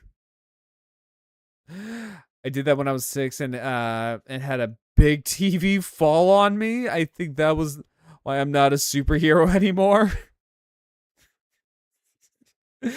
Just little mini Major Freedom just like running around just like, I'm a superhero, Dad. It's like, I'm sorry, sir, but your son can never be a superhero ever again. I'm sorry. He can only be a psychic now. Eventually hopping from place to place in the United States before finally settling down in 1887. In East New York City, poorly raised, in a circus is where he spent most of his days, chilling out, zipping and flipping up. Oh my high God, from the he's swinging actually trapeze making above the gals and guys. He soared up through Fresh the Prince air of and his Bel-Air. act was pretty good. Started making money in his neighborhood. He put on his little tights and the people just stared. They said, "There goes itty bitty Eric. He's the prince of the air." that was Forward funny. a few years to 1891. Yeah, and we were talking Eric about traded in the trapeze we're talking like for the ease of 1994, so traps. that was He like a also top. traded Oh in his yeah, name. no, TVs back Eric in the day Weiss were like became gigantic. Harry I had yeah, so like back in the day, my dad got like a ginormous ass TV, mainly because he wanted to flex, because he always did. Yeah, like people just kind of forget of just like how big TV sets were back in the day. In fact, actually, I remember back in the day when like fucking flat screen TVs were like the popular trend. Everybody had to have a flat screen TV. Everybody had to have one. You were considered poor, I remember. You were considered like poor if you didn't have a flat screen. Now everyone doesn't even have a TV anymore. Everyone just has like a phone now that acts as like both a computer and your television at the same time. An amalgamated name created as a tribute to magicians Harry Keller and Jean-Eugène Robert Houdin. Houdini performed various acts with his younger brother Theodore, and initial audience reception I knew he had a was brother. But after meeting a fellow performer of the female variety and wifing her up, and also replacing his brother in the process, the husband and wife duo performed as the Houdinis in the late 1890s. Right before the turn of the century, Step right up to see the Harry amazing would soon be Houdinis. unable to escape his astronomical rise to fame. After meeting several managers and impressing them with his acts, he began booking performances across the nation and soon across the Atlantic in Europe. In just a year, Harry and his wife went from starving artists to raking in a modern-day equivalent of tens of thousands of dollars. I like. What is that knife? What is that knife called? I kind of want one. What is that fucking called? It's like a curved knife. What is that called? Karambit. It's a karambit knife. Yeah, because like I would only see those knives whenever I would go to like a military base and they would sell them along with all the other like really weird, obviously like fake Saudi Arabian goods and stuff like that. It was weird. But they would always sell like the karambit knives. A month. Houdini soon became a household name. Cuffs, Let me cars, see how much are they cans, on crates. Amazon. There was nothing from which he couldn't escape. He and his knife. thunderous quads and milky hamstrings even God challenged the damn! public to construct. Holy oh, okay, they're not that. Oh, they're not that expensive. Okay. I might actually get one. Oh. Oh, okay. Like $12. God damn, those aren't legs. Those are like two pillars of fucking stone. Dude literally just said all leg day. Dude is like the opposite of me. I go all arm. I go literally everything from like the stomach up. This man said no. He said 9. I want literally leg day. Oops, all legs. Sweet Jesus. Straps and bindings to hold him. Nothing could. LMAO, nope. Not a problem. Locked water-filled tanks? Easy peasy. The belly of a beached sea critter? Simple stuff. Now, what was unique about did that Houdini actually was that happen? His acts were very real. Sure, there were a few tricks here and Did there. that actually happen? Safes, but if unsuccessful, Houdini faced the very real possibility of serious injury or death. But that was the whole thrill of it. That was the draw. Hold up. Did he actually like perform a magic trick inside of the belly of a beached animal? Houdini beached animal trick. The beached animal trick refers to Houdini's famous 1911 challenge escape from the belly Okay, so the beached animal trick refers to Houdini's famous 1911 challenge: escape from the belly of a sea beast. 10 Boston businessmen dared Houdini to escape after being, um, what is that? Um, manacled and stuffed into the laced chained carcass of a massive beached whale or large sea creature. He escaped in 15 minutes. Oh, and we're also going to run ads in about 5 seconds. So, I will put the music on for you guys. And I will be right back, everybody. So, I'll see you guys after the ads.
Alrighty.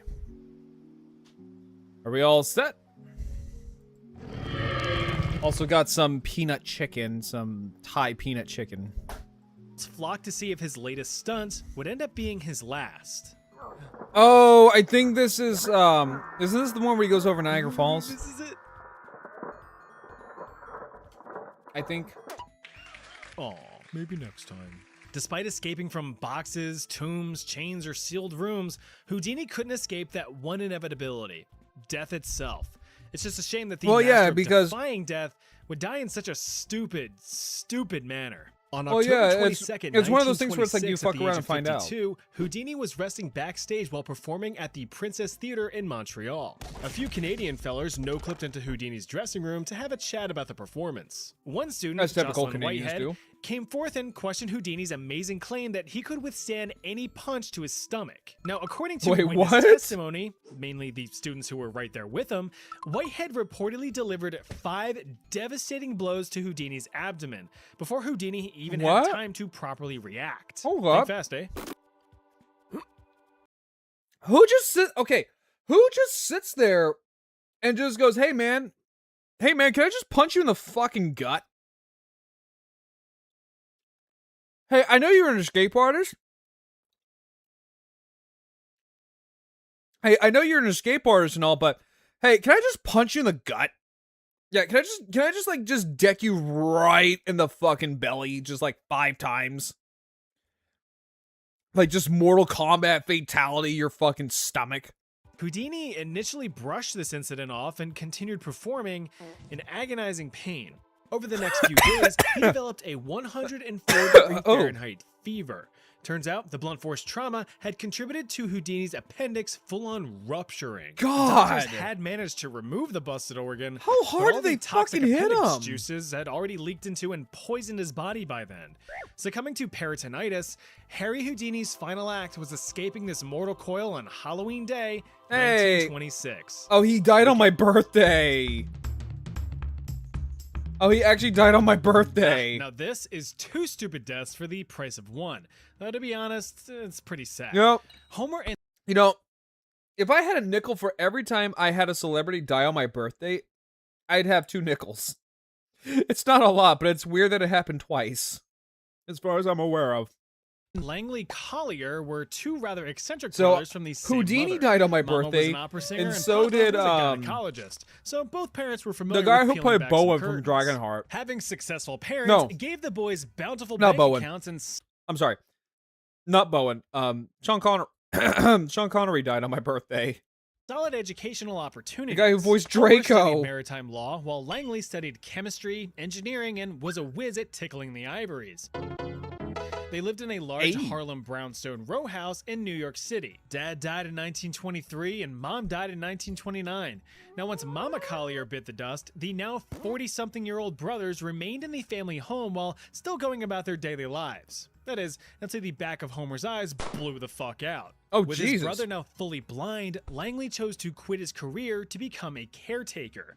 In doing so, both brothers became reclusive and cut themselves off from the rest of the world. Over the years, How the hell did both of his eyes ruptured like that? the economics of Harlem began to shift, as did the growing fear of crime, all the more solidifying the brothers' decisions to be shut-ins. They wanted nothing to do with society, but society I mean, began that's gaining honestly a kind of based, I'm curiosity not gonna with them. lie. Now, it was no secret that the brothers came from money. Everyone knew it, including the newer, less economically inclined neighbors. That being the case, the brothers' fears soon became reality. People began attempting break-ins. In response, the brothers boarded up their broken windows and sealed any and all entrances and exits. I mean, I don't blame them. They wanted some insurance that even if someone did break in, they wouldn't get very far. So Langley engineered several defensive traps throughout. Oh, he actually like made a full-on booby Home Alone trap. type shit. Hello. Now, what the public That's like some didn't Looney know Tunes was that shit. The brothers were hoarders, like real bad hoarders. Over the years, mountains of newspapers, books, and useless junk and garbage piled up to the ceiling and. I wonder how do they? Okay, I know they were like extreme like shut-ins and stuff like that, right? I know they're like extreme shut-ins, but how do they eat? Did one of the well, I would imagine the one who could see, you know, went out to the market and got food for the other brother, but like, if they were so paranoid as to just completely and utterly booby trap the entire place, how did they go out to like, how did they go out for like, food and stuff? Because DoorDash wasn't a thing. Nearly every room, walls of knickknacks and tunnels of trinkets. The brothers would reportedly sleep in nests fashioned out of the debris. Of course, this lifestyle was pretty friggin' unhealthy, and this only exacerbated Homer's poor health condition. Within a few years, he became paralyzed due to inflammatory rheumatism. With the combination of having nearly 15,000 medical books strewn about their home and being sons of a medical professional, the brothers actually distrusted doctors. Langley actually refused to damn it, I lost the game. To his disabled brother. He believed that even if he did take Homer for a medical evaluation, the doctor would essentially put his brother in a grave that much faster. Instead, Langley opted for a strict regimen of oranges, bread, and peanut butter scavenged from various midnight strolls to restore Homer's vitality and vision.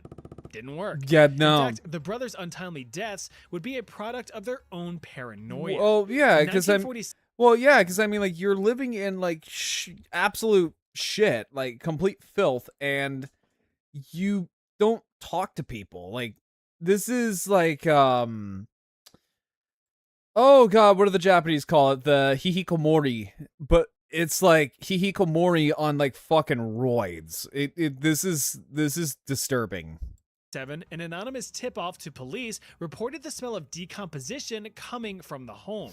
They investigated and, after no response from within the home, were forced to break in. The officers were shocked to find the endless piles of densely packed trash just stuffed throughout the house. It took several men several hours to remove just a small percentage of it, just enough to find the corpse of Homer Collier, bent over in a bathrobe, dead from starvation. With Langley nowhere to be found, the police assumed that he was the one who called in the tip and skipped town. But that wasn't the case. The cleaning effort of the home continued for over a month. That's when they finally found Langley. He had been there the whole time, crushed under debris from one of his own traps that he accidentally set off. The trap had pinned the 61-year-old to the floor, suffocating him. Damn. Without his care, Homer had wasted away, paralyzed and blind, unable to help himself in any way. That's sad.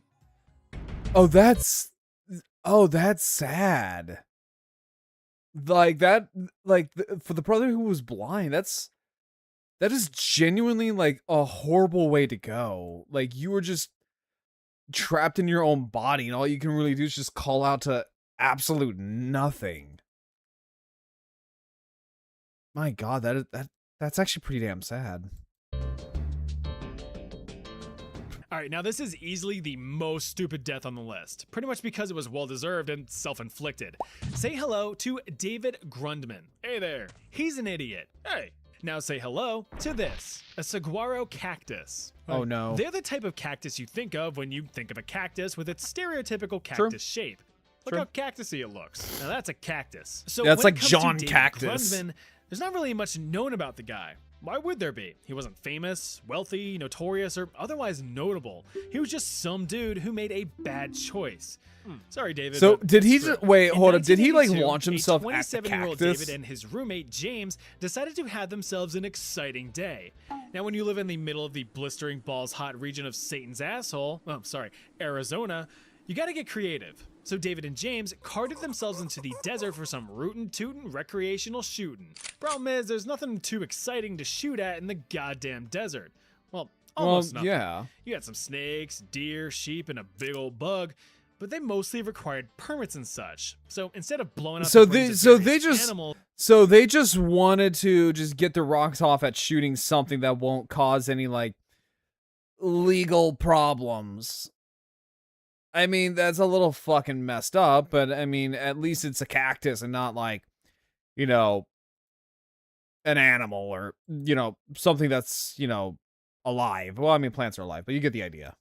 The two fellas decided to take their aggressions out on a particularly vertical saguaro cactus. Now, if you're unaware, these bad boys are huge, much larger than you'd imagine a cactus to be. I think they're hollow saguaro too, cactuses, cactuses, It's cacti. have been known to grow as high as 80 feet. That's like at least 3 meters or whatever. And if you see one with damn. multiple arms, it's highly likely that that cactus is well over 100 years old. At their peak, a single full-grown saguaro cactus can weigh nearly 5,000 pounds, Jesus! or 2,300 kilos. With that in mind, David and James sought to cut a particularly girthy cactus down to size. In lieu of an axe, however, they opted to cut the cactus down the way our founding fathers intended. With guns. Oh, I can already see where this is gonna go. So, $20 says that he's going to shoot the cactus, like actually cut down the cactus with bullets, and it's gonna fall down and impale him. The firearm. Lifting his shotgun, David did a trial run, first taking out a juvenile cactus. After sticking it to the little prickle, Hey, Cosmic, how you David doing? took aim at a Boom saw, much basically. larger target, a 27-foot-tall tower of spines. But instead of blowing That's- the junk in its trunk, he pointed his Oh. weapon at one of its many, many branches. Why? Well, he would end up being successful in that venture. Oh, it's going good. Yep. Yeah, a little too successful. According to reports, David's shotgun slugs managed to blow off one of the cactus's arms. The arm, reportedly weighing nearly 500 pounds itself, fell several feet and landed right on top of David, crushing the Yeah. No, it's going well. This is my summer outfit debut, and we're just watching chat history. But yeah, no, that will do it. That will yeah, that is a really big way to. That's a dumb way to die. That is genuinely a really bad way to go. the man in a sudden catastrophic death. The point here is, don't mess with a cactus. It's not the sharpest idea, and you just end up looking like a prick. Yeah, because like if you shoot off that cactus, if you shoot off like a little, like you said, it's like 500 pounds. That's 500 pounds of pure cactus with spines. So not only are you getting crushed by said cactus, but you're also getting impaled by said cactus. Yeah, there is no way you can get those spines out. I mean, there is, but it's going to be really messy. Like, God. Thanks again to Incogni for sponsoring this video. Remember to use code CHAT to get 60% off of an annual plan. All right, roll the outro.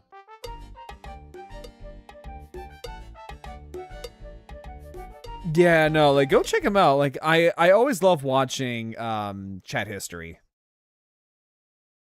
Nah, we love chat history in this house. Yeah, it's the beach episode. Yeah, no, like I'm so happy to actually finally debut this thing. Especially since I've been waiting like about a year flat. Right? I've been waiting like for a whole year just to debut this thing. So, no, I'm very happy that that I'm actually able to debut this. But also, speaking of beach. So, speaking of beach stuff, I want to, you know what? I actually kind of want to do this. Let me see here. Let's do water park. Let's do water park fights. Keep with the theme of people being stupid. Right? Keeping with the theme of people being stupid. Let's see here. Water park fights on camera.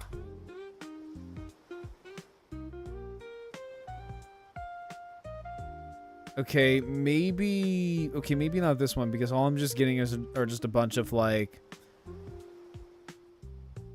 influencer crap. Like, oh, water gun fight at a water park. Oh, wow. Oh, geez, ain't that wild? Okay, let me try this. Huh? Electricity. Oh yeah, so hot. Who goes there? Zap! Whoa! With a wave of my finger and a flick of my dick, one zap from me will kill you quick. So get on your knees to suck and blow. But right now, I've got to go. Fuck, I hate when he rhymes. Here, caught on camera.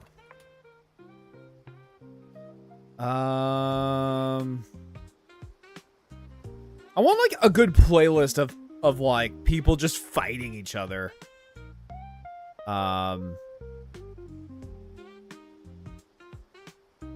Because I was wanting to see like if there's anything. Mission Beach caught on camera. So I wanted to like watch some like dumb people do dumb things.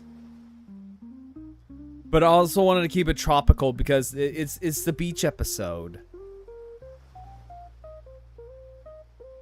But I guess not. Let me see here. What's a good one? Oh, wait. We can watch it. Oh, wait. I saw this one.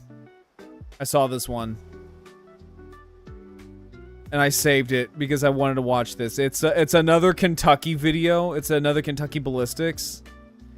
And it's kind of interesting because it is 20mm sniper rifle versus Stretch Armstrong. This actually looks kind of funny. Yeah, this one looked kind of funny. Because we love Kentucky ballistics in this house. We love guns. We love guns in this house. I am a proud American. I love my country and I love my guns.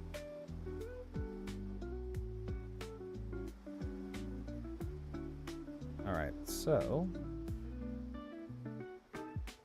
I can't get more southern than what I just said. I love my country and I love my guns.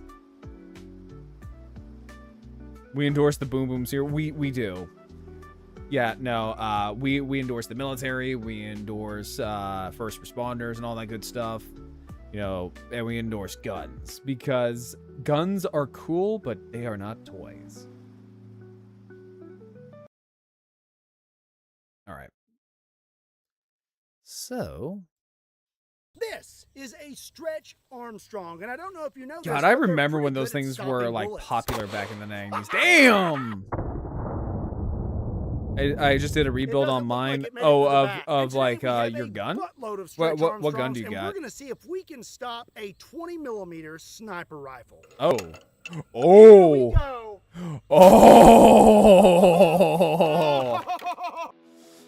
Nice. What's up, everybody? My name is You know, funny thing is that I was going to build a Zoid today. I was really wanting to build a Zoid to test out my new glass vials, but here we are. And I've shot these things with just about everything you can think of, and they are your surprisingly AR good and your at AK. stopping bullets. I like But the I now AR, own not the weaponry that I AK. did not own Get back that. in You got to get that 2018, Russian such commie as stuff out of 3 here. 20mm Nah, I'm just rifles. kidding. So I'm gonna have to further my testing when it comes to Stretch Armstrongs, and today we are gonna do just that. We're gonna see how many Stretch Armstrongs I need to it get a takes gun to stop a 20mm sniper rifle. Ooh. Oh, ow! AK was so free, close. so I took I it. already bent the leg. Damn, you got a free AK? That's fucking nuts. So before we blast a buttload of Stretch Armstrongs with a 20mm sniper rifle, I think it would be good. You know, to I always give you wanted an a idea Stretch of Armstrong just as a how tough kid. These things are. So first, let's take a few shots at just one Stretch Armstrong and see what it will stop. So first up, we're going to shoot think Stretch what- Armstrong with a 22. I think the secret ingredient for Stretch Armstrongs, I think are what? I think it's just like corn syrup and starch. It's like starch and like corn syrup. It's so simple. Yeah, no, they're still being sold. They're corn syrup. Yeah, corn syrup. Yeah, no, they're still being sold. Like you can get them at like, I think it's like Walmart and Target, and like a bunch of like little novelty toy stores. Long rifle. This is a Smith & Wesson Victory, and I have a 40 grain 22 long rifle.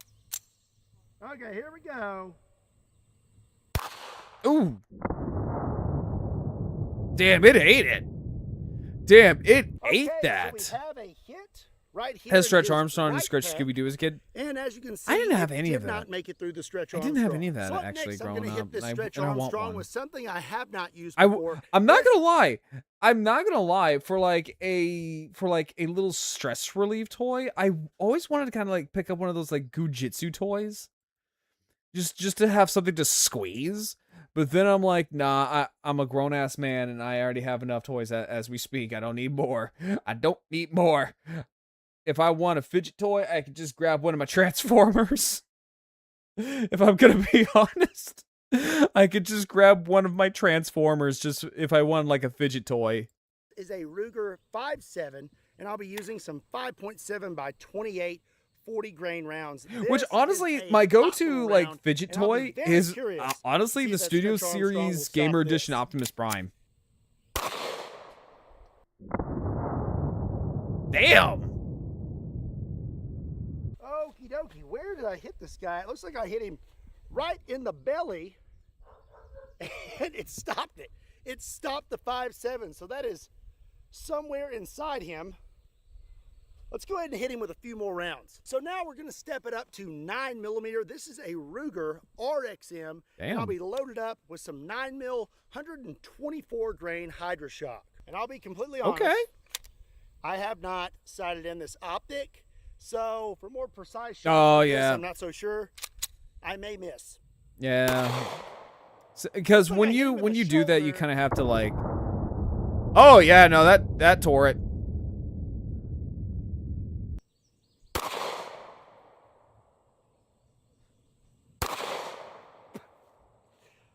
I definitely need to sight this in. So I was just kind of guessing with those last two shots. I was aiming dead center, hit him there in the shoulder, and then And I just kinda ripped went him. right to left, and I never hit him a second or third time. But we did hit him right here in the shoulder, and It just like does look like tore it up. that either went through or almost went through. So I tell you what, I'm just gonna hit him one more time, point blank with 9mm. There we go. Oh, okay. Ooh. Okay, I don't that feel so time good, I hit Mr. right Stark. here in the left pec, and we do not have a hole out the back, so it will indeed. I kind of stop want. at 9mm. It I'm stopped low key. 22, I it kind of want to stopped grab 5.7 like. and 9mm. Can you grab?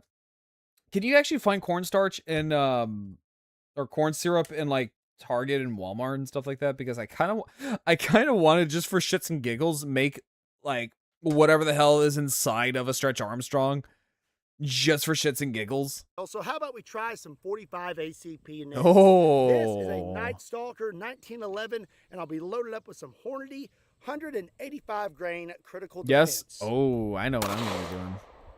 I think I shot under his butt. Yeah. Oh, he got him right in the gooch. Oh, got him right in the gooch. Oh, Oh no. that's not a good place to be hit, just saying. And it looks like it ripped him up pretty good. There's not as much gel in that area. Ah, I I think kind it of may feel have, that. may I have mean, like, hit it the back. didn't hit him in, like, the good. groin, but, like... Oh, nope, there it goes. It's usually with the pancake syrup in Walmart. Oh, okay, I did not know Sounds that. like something out of a movie. Oh. I hit him square in the chest. You can see the powder The burn burn, there. yeah. But It doesn't look like ate made to the it. back. So Oh, up shit, here it in the ate chest it. area where there is more gel, it is very, very bullet resistant. Okay, well now it's time to get a little more serious. Let's see what happens when we hit this Stretch Armstrong with a 12 gauge shotgun. This is a Remington 870 pump action shotgun. Jesus. I'll be loaded up with a 1 ounce 12 gauge slug. Oh yeah, and we're gonna go point blank. Ooh! Ow! Ow! Oh, that was nice. Done. Oh, yeah, he got him. Oh, he got him. Stretch Armstrong don't feel stretchy anymore. I'm not gonna lie, it looks like that just looks like jizz. That just flat out just looks like jizz. It really do be looking like jizz.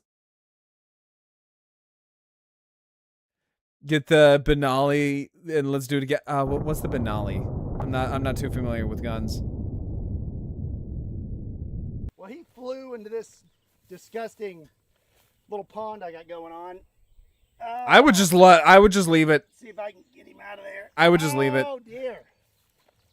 Yeah. Yeah, no, he's That a 12 gauge slug will do it. Oh, water dissolves all that, so we'll just let him kind of rest in peace in there. yeah. Oh, it's so hot. It's a Make sure you shotgun. Stay hydrated. You also want to make sure you're subscribed to Kentucky Ballistics. Yeah, subscribe to Kentucky Ballistics. We shot Stretch Armstrong with enough small arms to get the point. He can stop bullets, but That is wild. a 20 That is millimeter genuinely sniper wild that it can This is stop my that many Onsio kind of 20 millimeter bullets. bolt action sniper rifle. It is chambered in 20 millimeter Vulcan and is around 7 foot That is long and weighs crazy. over 110 pounds. As you can see, the round is almost as big as the Stretch Armstrong. This thing is going to be producing over 30,000 foot-pounds of muzzle energy. And before we line up a bunch of these, I say we just blast one point blank. Also, normally I have this thing suppressed, but today we have a muzzle brake on it. Oh, there's not gonna be anything left. Let's send a Stretch Armstrong to the moon. All right, hopefully my Oh, table oh, does not break. Here we go. Stretch Armstrong's just gonna be part of the Stretch Armstrong space program. I'm gonna laugh if there's actually anything left. Oh, shit! Oh Oh! my gosh! Oh my gosh!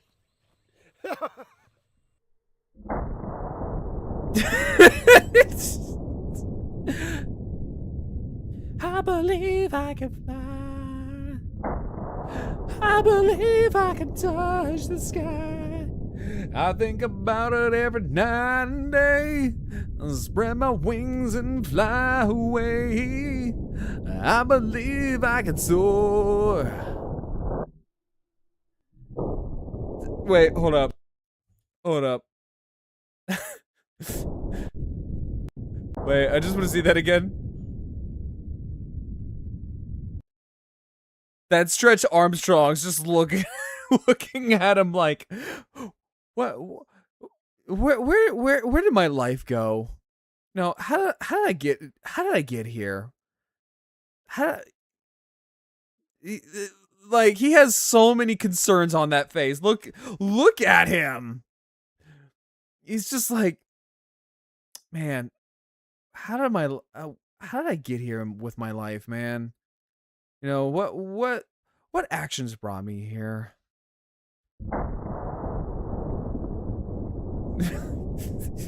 Shit. Damn. Like, just completely clean. Well, at least the duct tape is okay. Look, at least the duct tape made it out okay.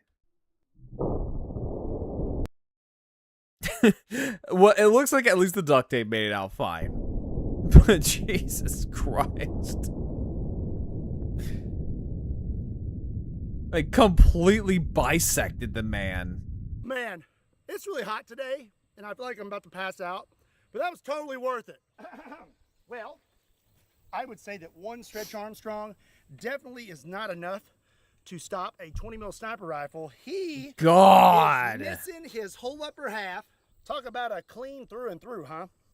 You got no Okay, upper well, upper now body, let's see Lieutenant Dan. if we can actually stop a 20 mil round There we go. with Stretch Armstrongs. A few moments later. So now we have a buttload of Stretch Armstrongs. I believe That- I have 15 here. That must have been a very fun conversation to have at the I hope this man, I genuinely hope this man made eye contact and talked to whoever was ringing him up at the cashier or at the cash register. Just sitting there going like, so, yeah, your kid likes Stretch Armstrong? Nope, I'm just gonna blow him up with a sniper rifle. They're either going to get the most confused look on their faces, or the biggest hell yeah on their faces. Either way, it must have been a very fun conversation. And I'm going to get them all lined up. It's kind of hot, and so they are kind of wanting to just droop to one side. But I'm going to get all of these lined up perfectly, and then we are going to blast them point blank with the 20 mil sniper rifle and see if this many Stretch Armstrongs is enough to stop the world's most powerful sniper rifle. All right, let's get this thing loaded up.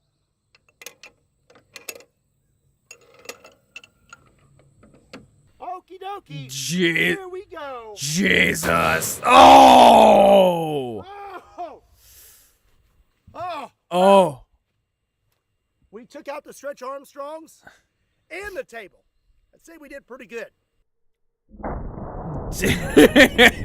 Damn.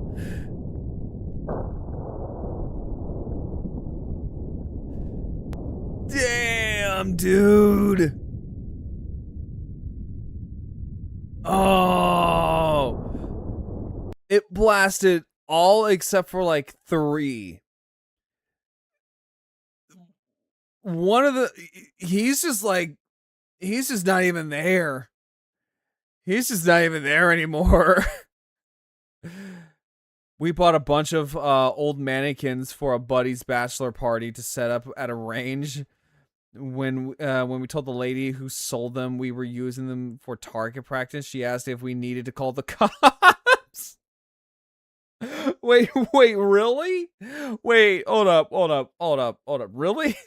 She was concerned that you guys were gonna buy a bunch of mannequins to shoot? Hold up. That's kind of funny.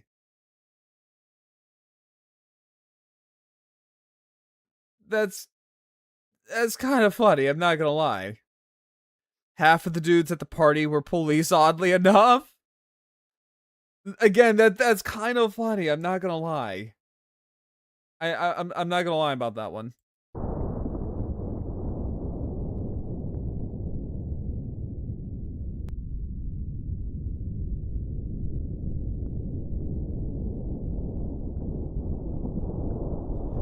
I mean, like, funny enough, it's like, weirdly enough, whenever I lived with a roommate, my old roommate, he was a cop. I was an army guy.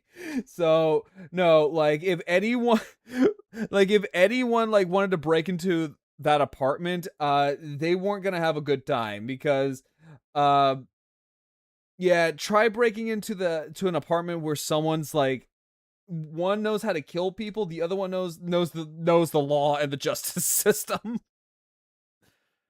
I'm a civilian who is friends with a ton of Marines. Oh, see, there you go. That's your problem. You made friends with a bunch of Marines. Should have made friends with Army guys. I'm just saying. No, I love my Marines. They're great. It's just that military rivalry.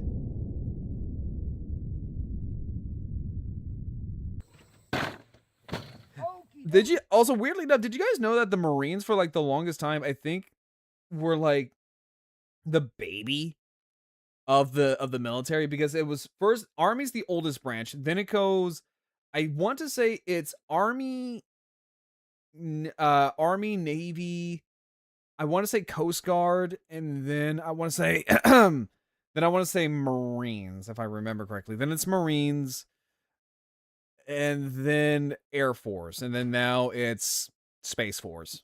Let's have a look, shall we? Looks like our 2x4 snapped. Damn. Just from the sheer force of that 20 mil going off at that range. God. This guy in the back, he's still okay. He was zip tied to the board and did it just fine. But man, wait, hold up. He was zip tied to. Man is presenting. The man is sitting there, spread eagle, ready for him. Look at him. He's just like, God, please, yes, just get it over with. Wait, hold up. I just want to move myself just a little bit. Wait, where is it at?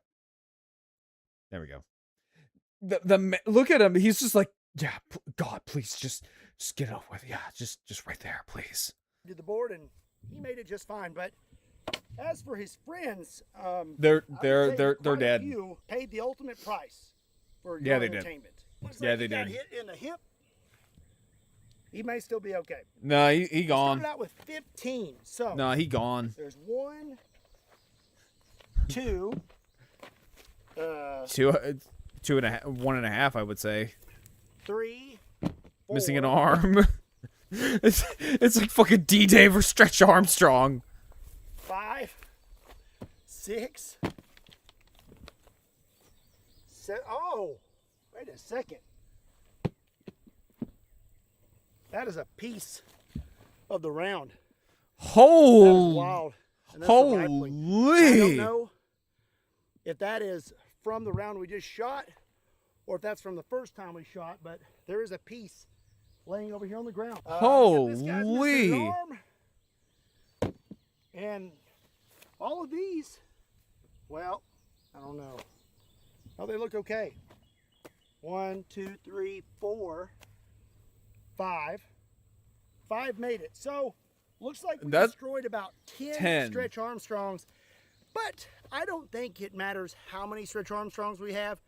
I don't think that's going to stop a 20 mil sniper. But No. that was one pretty cool slow-mo shot. Wouldn't you agree? That was pretty cool, I'm not gonna lie.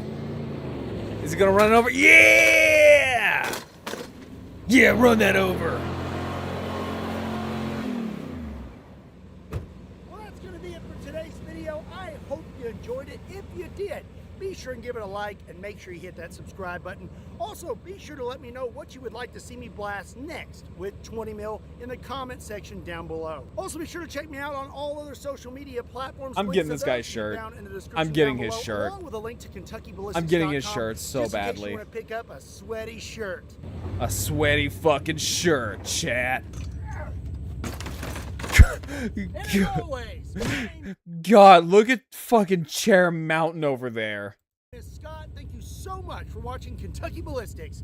I'll see you next time.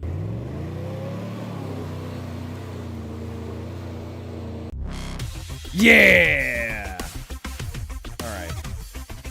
So.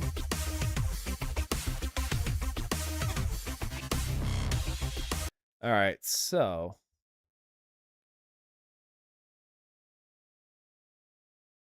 Let me see. What other stuff can we watch? Because I really wanna, I really want to watch some like dumb people brawl. Because like I want to watch like some really dumb people like brawl at like water parks and shit like that.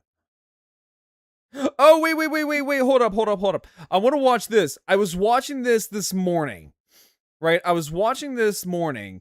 About this little like trend that's been going on, and I want to go over it with you guys because this is absolutely fucking insane, and this is why I don't do like TikTok trends and stuff like that, right?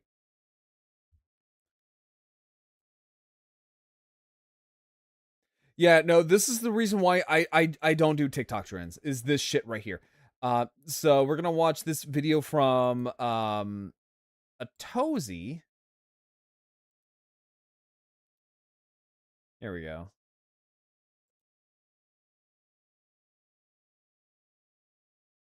Yeah, so we're gonna watch this video about this TikTok Kool-Aid pineapples. Apparently it's been sending people to the hospital. Yeah, you'll find out why. It's a little fucking bonkers. I ain't gonna beat around the bush here, Chad. It's kind of crazy. Yeah, no, like apparently this is a popular like snack trend on TikTok. TikTok Kool-Aid pineapples are apparently sending people to the hospital. My main reaction here is, are we Why? really surprised? I mean, there are hundreds of grams of sugar in mean- these things. And I mean, there's no way most of them are made in an industrial kitchen. I mean, this is Well, I mean, like, that's the thing. Like, once you start seeing, like, food trend on TikTok, that's where you usually have a problem, because when it comes to food, like every time I see food trend from TikTok, it's usually caused by someone who has the IQ of a fucking horseshoe. It's essentially a whole new TikTok pink sauce or pickle girl situation. Yeah, oh god, yeah, I remember the pink sauce. Maybe we'll watch a video about the pink sauce lady, because yeah, it's fucking gross.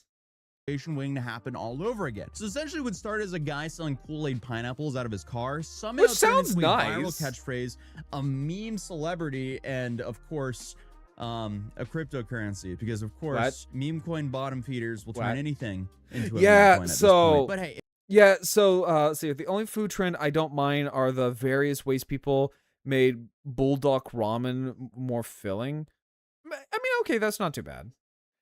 But I'm talking about stuff like this, like pineapple, Kool-Aid, whatever. Or like, you know, the pink sauce and all this other kind of shit. So I remember watching this. I think Atozy was covering this. But a couple of guys, right? They were a couple of American I think they were crypto influencers. They went to Japan and they put on a costume, and then they jump into the monkey enclosure, the very same monkey enclosure that had Punch the Monkey. And were essentially terrifying the macaques, all in the effort to promote their cryptocurrency. Yeah, they were just trying to promote their cryptocurrency at the cost of scaring a very viral monkey. if you spent any amount of time on social media in the last week, you've probably seen people say some variation of that big guy or that big tough. I think the Could you repeat that again? Into a meme coin at this point. But hey, if you spent any amount of time on social media in the could last you say week, that again? you've probably seen people say some variation of that big guy or that big tough. That big what? You've probably seen people say some One more time. variation of that big guy. Da big guy? Da big guy? Or that big tough. Dabby ta. Dabby ta? Oh, fucking Christ. I hate TikTok. I just hate brain rot. I hate Gen Z. I hate Gen Alpha and I hate Gen Z lingo. I hate it so much. I hate brain rot. I think the first obvious questions for most people are, what does that even mean? Well, the answer starts with a jar of pineapples. It means something that I Specifically, it can't starts say on with a stream, trend but called if you know, Kool-Aid you know pineapple. the And if you know somehow, the word, through you know a series the of word. events that can really only happen on the internet. The jar of pineapples led to multiple news articles, millions upon millions of views, and yes, because apparently no one's learned anything over the last couple of years. I mean, No. Now, this pineapple itself. When it comes to TikTok trends, of course, no one's gonna learn their fucking lesson. I mean, we don't forget the fact that some moron. There are words I would love to say right now, but we have morons who will spray bug killer on like fucking fruit and stuff like that as a quirky little chungus trend, or as a quirky little chungus like prank, or licking ice cream and then putting back in the fridge as like a prank. It's just like I hate trends on TikTok. Is apparently called the Kool-Aid pineapple or Kool-Aid pineapples, where people take pineapple spears, dump Kool-Aid powder that into doesn't the sound too juice, bad. and add enough sugar to make a dentist completely freak out and probably kill some sort of Victorian era child. Okay, so this is where, because I was playing this with to Mama Rex in the morning before I had to go to work. We both almost wanted to throw up with the amount of sugar that they put in this. That I'm not gonna spoil it. I'm just gonna let him tell you.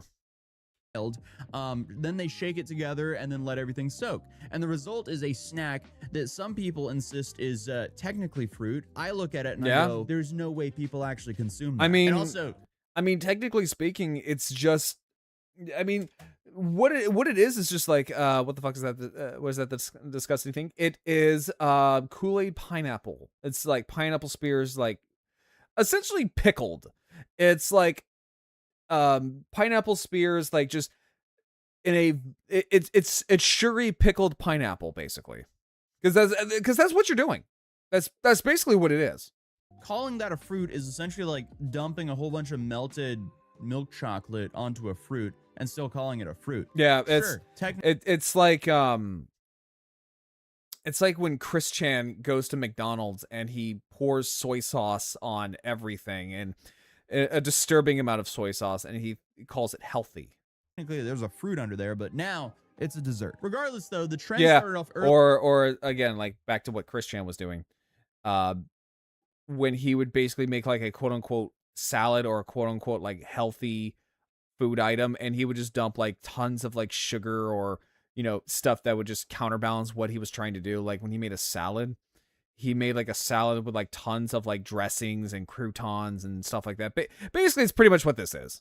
Earlier this year in Florida, where sugar brine my teeth, giant jars. Oh yeah, of no, stuff it's from food bad. Trucks and pop-up stands, and sometimes straight out of the back of their cars. And I guess there were a few content creators who like, started look, making it I can't popular. knock You the have guy one by the for the name of grind. Silly I Willy. can't. He's one of the creators who created the initial success. Silly he also Willy sells his Pineapple Dreams Kool-Aid pickles out of the back. I really hope none of that's AI. And most likely is, knowing that it's probably some podunk, you know, it's some podunk jackass selling this out the back of his truck. Yeah, it's more than likely AI. Back of his car, which admittedly is not where I usually would buy produce, but to each their own. We have Well, the yeah. best pineapples from Silly Willy. That's good too. I mean, just the thought I never want to sit there and buy fruit anything from somebody named Silly Willy. It kind of reminds me, like, whenever I used to live in Panama City, they would have this restaurant called Pineapple Willy. I swear to God, they actually sell that at Pineapple Willy's. I'm going to go down there and smack them. opening the back of their trunk and going, hey, you want to buy some pineapples? And I just see a whole bunch of jars of sludge that look like they can be alternatives to Fortnite chug jugs. I'm not really going to look at that with a whole bunch of excitement. Regardless, it's turning into a very interesting side hustle because what is this? I feel like every few years we just get a new version of the pink sauce, and that's what this is right now. First we had the pink sauce, then we had the pickle girl, now we have the Kool-Aid pineapples. Thankfully, no one's what is the pickle girl? I know I keep pausing it, but like, what is the pickle girl? I've never heard of this before. Then again, I also don't really follow whatever the fuck kids are into these days. Pickle girl. Pickle girl, what the fuck? The viral pickle girl usually refers to the adorable, blunt-spoken 3-year-old from the internet hit show Recess Therapy. After declaring her love for sour pickles, she became a massive meme. The term also evolved into a lifestyle aesthetic on platforms like TikTok for anyone who's obsessed with the snack. Huh? So it's just a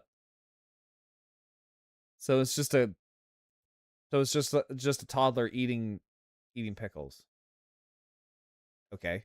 Been sent to the hospital with botulism yet, but I mean, let's be real, how far away are we? Oh god, I love botulism. Yeah, that's a lot so of good. pineapples. I love it. Do you think that these cashiers just hit them with a deep sigh every time they see someone just how mom used approaching to their make it. register with more pineapples that could ever feed a village? I don't know. I also don't know what kind of financial indicator How much are they this selling is, this for because again? in theory you could be like, oh wow, this is proof the I like economy's his doing well. I like his little gamer sub cup. I think that's probably the only time I have seen gamer subs make something that's that's not a waifu, like a waifu cup. Buying $20 pineapple jars from people.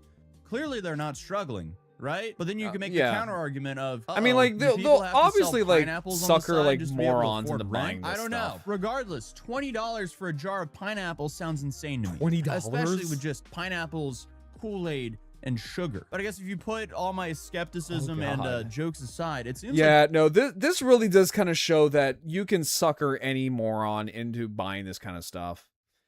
$20 for basically pineapples and sugar brine. Yeah, again, like this is just pickled pineapple and sugar. And I'm not even going to tell you how much sugar they put into this. It's crappy. Oh, it's very crappy.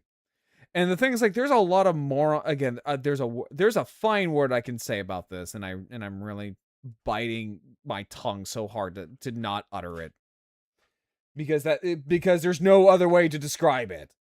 Again, if you know the word, you know the word. But there are plenty of morons out there who will absolutely sit there and go, "Oh, well, this is trendy. I don't mind paying $25 for a jar of fucking pickled pineapples," because I'm not going to tell you just how much sugar they put in this thing, but you already got sugar from the Kool-Aid, sugar that is already in the pineapple, because pineapples are a fruit. Fruit are naturally very, very sugary.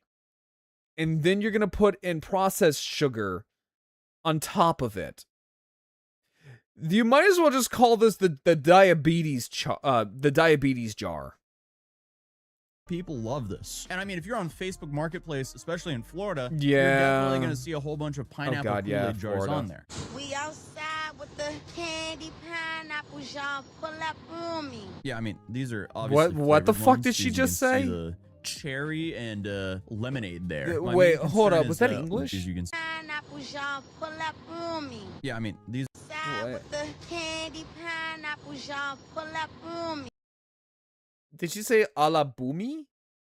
Yeah, I mean, these are obviously flavored I ones. like legitimately did not know what she said. And, all I heard was something there. about with My the main concern is, pineapples. what are the black ones there? Like, do you want to eat what? pineapples that look like sludge from a zombie apocalypse? But anyway, videos of customers trying these jars started racking up millions upon millions of views, mainly because of how bizarre the trend is. But I guess you could say that the I mean, Kool-Aid pickle it's trend morbid went curiosity. extremely viral after this kid by the name of Bubba Harrelson made this video. Bubba Harrelson. That is grabbed a piece of pineapple. That is and a trailer accidentally park changed the trash name direction if of the I've ever entire heard it. store. And all it took was about 12 seconds for him to do so. It's Bubba Harrelson and his father Chester McBadbat.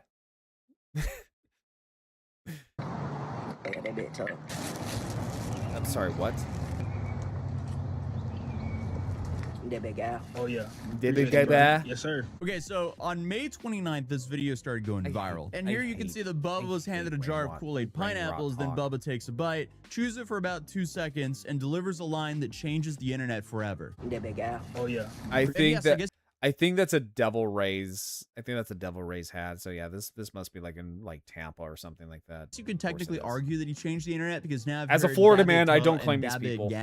Way too many times. But his video got tens of millions of views. Yeah, in as a few Florida days, man, and what I makes do it not even claim funnier these is people. Most people weren't actually talking about the pineapple anymore. A lot of the dialogue has been about how to spell what he said. Because depending on who you ask, the phrase is spelled like this, or like this, or like this, or like that. Honestly, it doesn't even matter what the original phrase is. Sounds like you're Within trying days, to. It sounds like you're trying. Songs were called.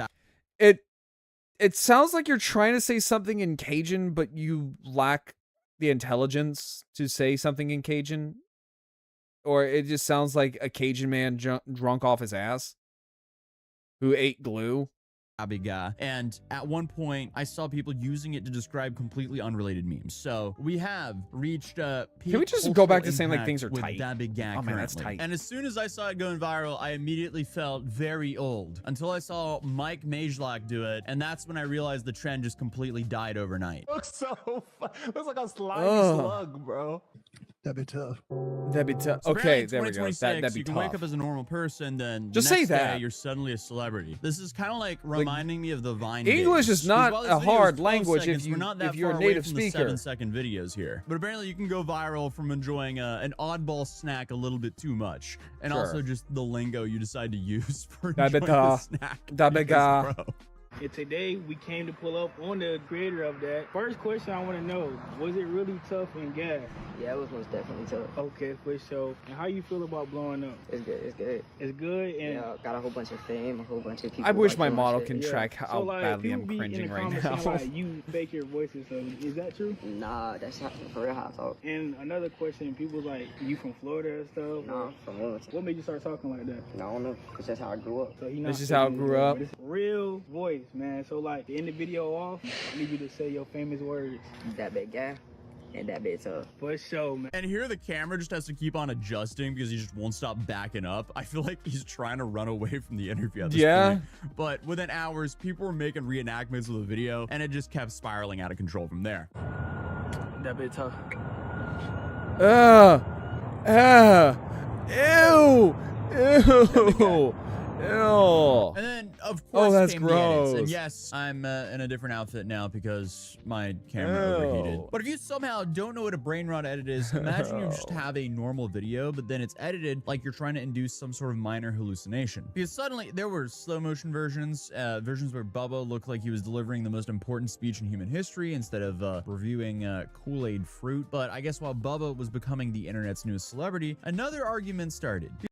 Okay, so I'm gonna run ads since it's now an ad break. So when we get back, we'll watch more of this. So I'll see you guys after the ads.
Alrighty, guys. You all set? You all ready? Are you all ready for the diabetes? Because I am. You know, this is making me just kind of glad that I'm like, I am taking or trying to take better care of myself, because this is just fucking gross, man. Like, this shit's just disgusting. Oh god. Yeah. Yeah. Wait, hang on. Do I gotta sneeze?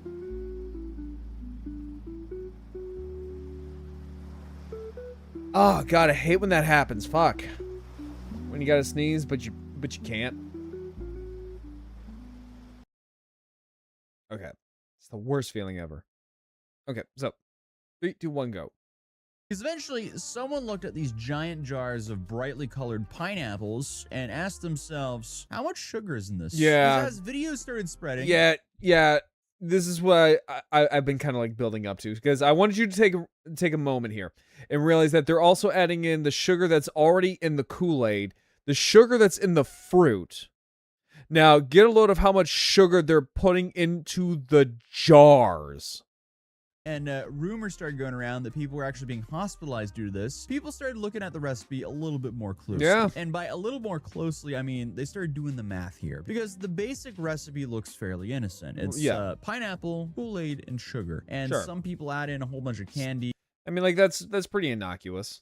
But we'll just go for the bare bones recipe here. Pineapple, Kool-Aid, sugar. That doesn't sound too bad until you realize, hold on, wait a second. How much sugar are they adding? Which, I mean, honestly, if it's just in like small doses and stuff like that, like if you, like, not like whole blown ass spears of fucking pineapple, but like if you were to just like cut up like a little thing of a pineapple into like little cubes, and you were to do this with like a small amount of sugar, I mean, it could be fine for like children, because children eat sugar like it's going out of style. Because it seems like the amount of I should know I was being one of those added children. is less of a suggestion, more of a commitment. Because it's safe to say there's health warnings about this, and the health warnings regarding the viral Kool-Aid pineapple trend, they seem to be accurate, because a single jar can contain anywhere from 230 to 380 grams of sugar, which is a lot, and can equal between 20 to 35 Krispy Kreme donuts. Oh shit! Or 8 to 12 Cokes. So now you have a bunch of social media posts claiming friends and family were sent to the That is disgusting. Yeah, no wonder they're going into the hospital, because they're going into basically a diabetic shock. Hospital over this trend. And I was scouring the internet looking like all if over these for, like, any if these kids were to eat probably like 2 or 3 of these fucking things, yeah, they'll probably go into a diabetic shock. Hell, if you ate the entire jar, I don't know why you would. I mean, there's probably some moron that's going to do it. I mean, people on fucking TikTok aren't the brightest, the brightest tools in the shed. But like, I have a feeling like if you ate everything in the jar plus the brine, you're more than likely going to die or slip into a diabetic coma, a literal diabetic coma. News source like proving this, and I couldn't find anything that was accurate. Because I mean, hey, if people were eating this entire jar of Kool-Aid pineapples at least in one day or even one sitting, if you're crazy enough, I would not be surprised if you're hospitalized. Because no one in their right mind should ever eat something like that. And let alone, I mean, the sugar is enough, but like there could also be like a sanitary thing as well, because you have at the end of the day, we're running into a lot of the same problems here as the pickle girl and the pink sauce, because you have people preparing these at home. It's not fully sanitary, and then they're brought into a trunk of a hot car and then sold from there. It just sounds like a recipe for disaster. Yeah, because you can get like God knows what kind of like pathogens and stuff like that just from this kind of stuff, especially if it's coming from some Yahoo who's literally selling the stuff from his car. God knows where, where those things have been or how sanitized they are. Also sounds like a recipe for hyperglycemia, but hey. But I also saw critics saying they were turning fruit into candy and then pretending it was a healthy snack because pineapple happened to be in the ingredients list. But honestly, I don't think anyone buying a whoever sits there and says this is blue pineapples from the back Whoever sits there and says, "Oh, this is healthy because it has pineapple in it," you need a lobotomy. You genuinely need a fucking lobotomy. Because how can you legitimately look at this? How can you actually look at, brightly colored sugar bullshit like this and go, "Oh yeah, that's healthy because it has pineapple in it. It's healthy." I'm sorry, you need to be you need to be brought around, to the back of the barn and just, old Yeller style. I'm just saying. Of someone's car thinks they're making some sort of like health conscious decision. That just doesn't make sense whatsoever. It's like me going to Willy Wonka's chocolate factory and saying like, "I'm being healthy because I'm, honestly, I feel I'm like eating the sugar-free or whatever chocolate, or the chocolate that has nuts in it, buying this because or the chocolate-covered fruit, Kool-Aid pickles from the back of a trunk." I'm still stuck on 380 grams of sugar. I mean, this is just crazy. That is this insanity. This is diabetical. Honestly, it is diabolical as well. It's diabolical and diabetical at the same time. We got another one, y'all. They came all the way from Dyersburg, Tennessee. We in Kenny with it. Oh,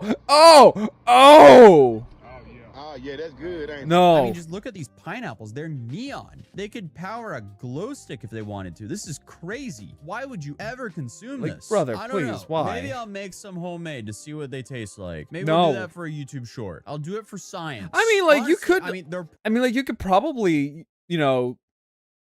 do it with like sugar-free, a sugar-free alternative, but still, well, I don't know how well that would go because you got like, God knows what, how many ounces of like sweet and low or whatever, with the artificial sweeteners. And then you got the sugar-free, Kool-Aid on top of the sugar that's already in something like, say, pineapples. probably good. You just It's don't want to consume gonna a whole confuse jar of them something. in a day, that's for sure. But I guess while people were arguing about whether Kool-Aid pineapples were a snack or a dessert, something even more predictable was happening in the about none? background. Because, of course, no modern internet trend is truly complete until someone tries to make money off of it in the most It's not a modern disgusting way trend until someone possible, literally dies aka from it. via a meme coin. Because out of nowhere, that big guy became an official cryptocurrency. And it's already rug pulled, so essentially... Of course it is. Of course it is. Because nowadays, if there's like a cryptocurrency, it's gonna be a rug pull. It's gonna be some kid, mostly likely some kid like the Da Big guy or the Big kid or whatever the fuck he's called. He's gonna go in, make a cryptocurrency. A bunch of other crypto bros are gonna be fucking stupid because of course they are. And then they're going to put all of their money towards this cryptocurrency. And he's going to be like, "Nah, man, thanks for all the money, dumbasses." And you got fleeced by a fucking child. Everyone except for the insiders lost money on that one. So, yeah. Hey, another day, another predictable The fact that event you here got on the internet. the fact that you lost money to a bit, like, not even a bit, but like a cryptocurrency created by a fucking child. It says a lot. It says a lot. I guess the strangest debates on the internet Hi, Koi. of the How summer, you at doing? least, are about brightly colored fruit in a jar. So, welcome to 2026. And I guess we're now in the phase of just selling stuff because they look like... Oh, what is that? What the is that the fucking splooge from Hedora? Is that the fucking splooge from Hedora?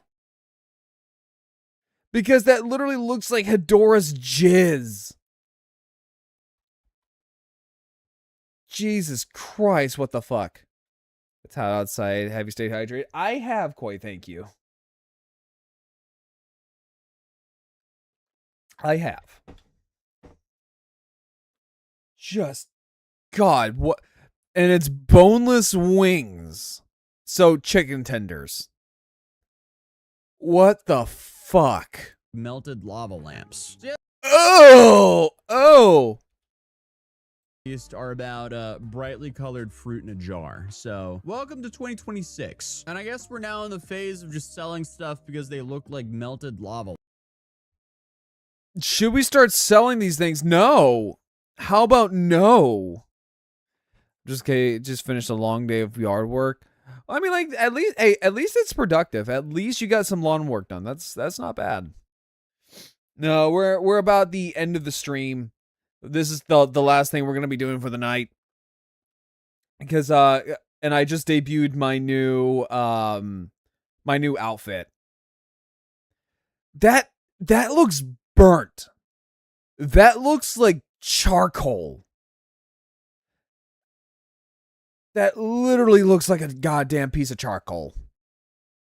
Lamps. So yeah, that's the story of the Kool-Aid pineapple, but you might have noticed this throughout the whole video. So I actually did a collab with Gamer Subs. Yeah. So wait, is that still hold up. Is it still on sale?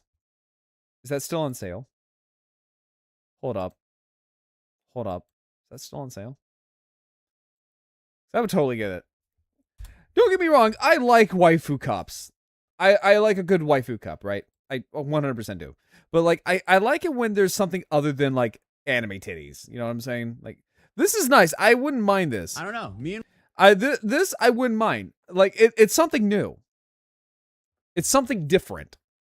Honestly, it looks like someone took the glittery black crayons and put it in a jar and ruined good nuggies. Yeah. Yeah, no. Like they basically did. Yeah, Koi. You missed it. Oh, there it is. A Toesi's little cup thing. I can't. If it's still there next week, I might get it. But yeah, no, you missed it.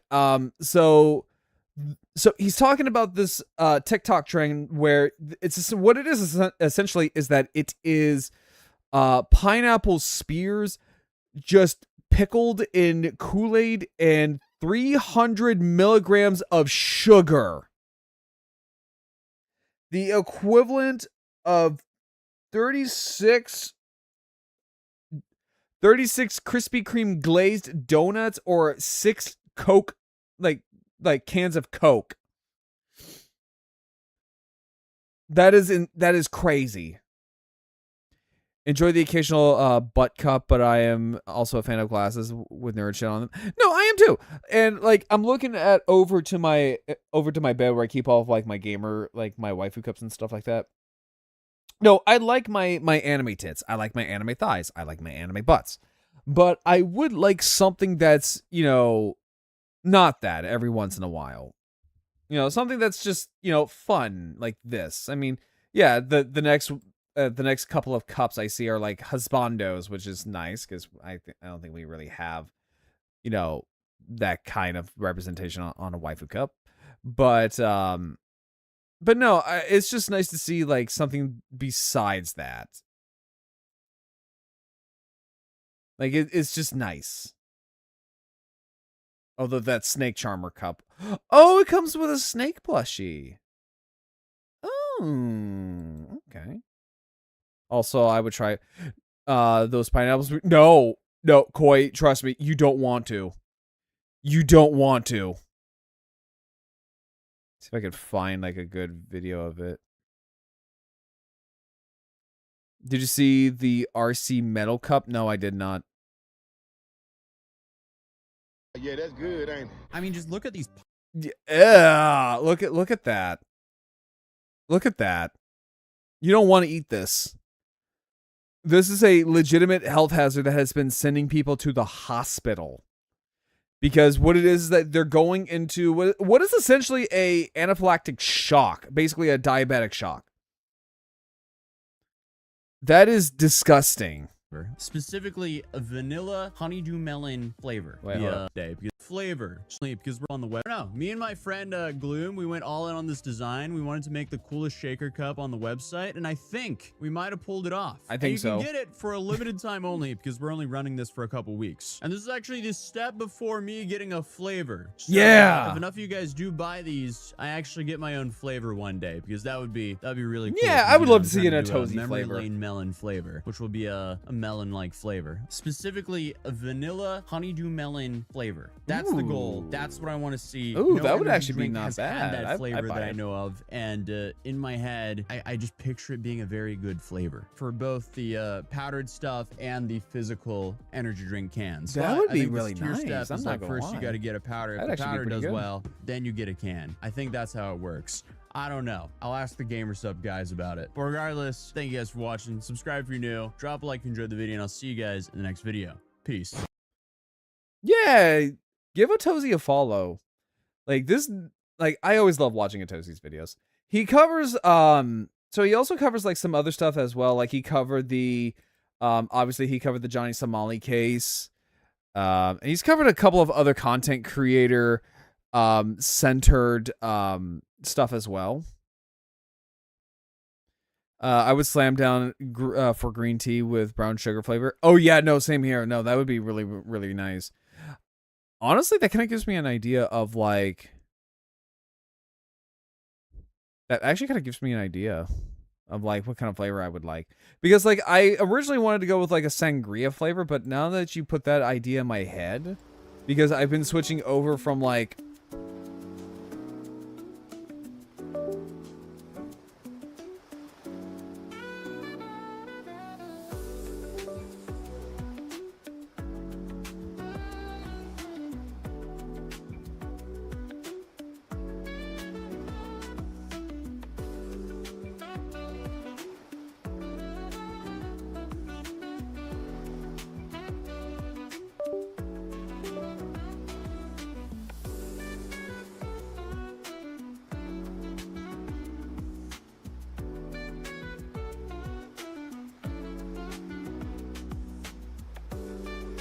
mic check, mic check. There we go. There we go. Okay, perfect.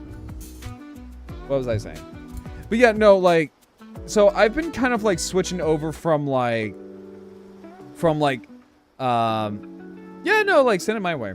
But yeah, so like I've been kind of like weaning myself off of sodas more and more, and I've been drinking a lot more tea. It's a slow process. It is definitely a slow process, but I'm getting there. But no, like, since I've been doing that, I'm like, you know what? A brown sugar tea flavor actually wouldn't sound too bad. In fact, that actually, I totally fuck with that. Not gonna lie, I totally would fuck with that. But, yeah, no, that's where we're gonna end it for tonight. Because tomorrow is Phobos's debut, I don't know if I will be streaming tomorrow. If I do, I'm probably just going to just do a Zoid build stream, just because, well, I already have all the stuff out right now, because I was actually planning on doing that today. But yeah, no, so if I stream, I'll let you guys know. If I'm not, then, well, I won't be streaming that day, because I want to make sure I am there for one of my close friends' debut, especially since he has been building up for this for a long time. Damn, it's the Jurassic Bro of No Head Island. Speaking of like one of my close friends, how's it going, Floffs? How you doing, homie? Hang on, let me give you a shouty real quick.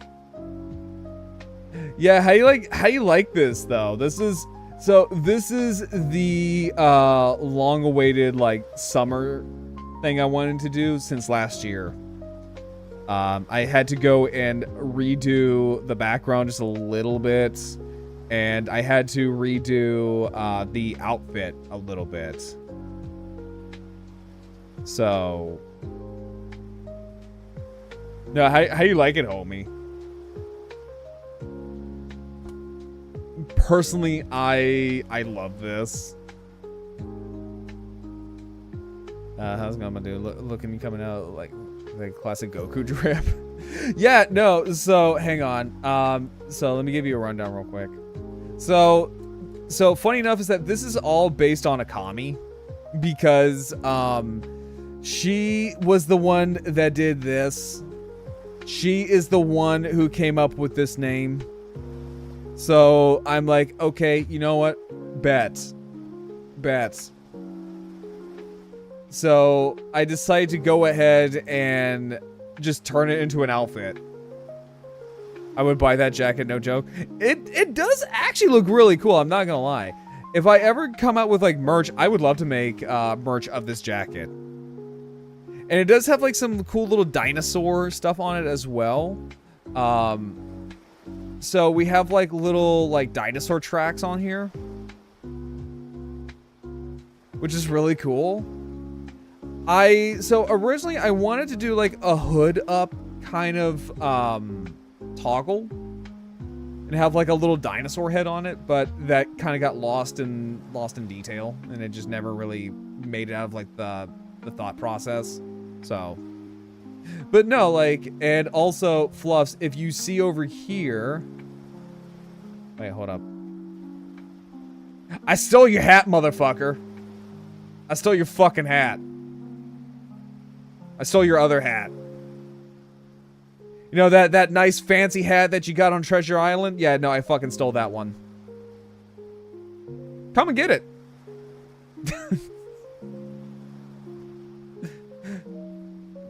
Come and get it, Fluffs. Come to this island.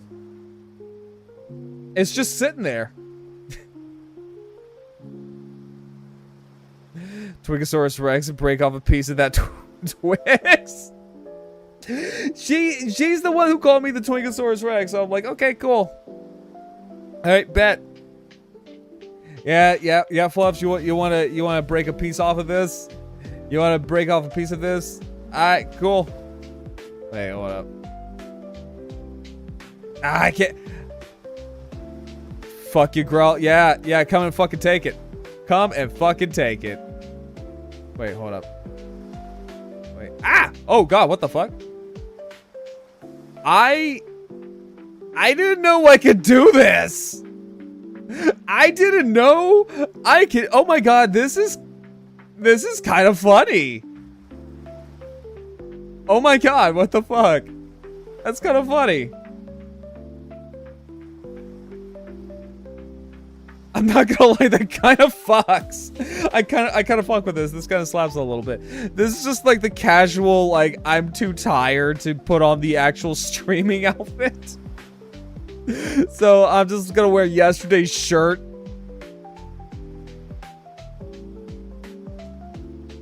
It's like, fuck it, I don't want to do this today. There we go. Much better. Man, I can't do the shirtless. I can't do shirtless while I'm in summer. Oh, damn. I mean, that's fine. I'm just gonna lay down. Wait, hold up. I'm just gonna. Excuse me, real quick. I'm just gonna. I'm just gonna lay down on. I'm just gonna lay down on the beach. Just sit here like, hello there. What brings you to oh, no nips and straps. I can do that, actually. There we go.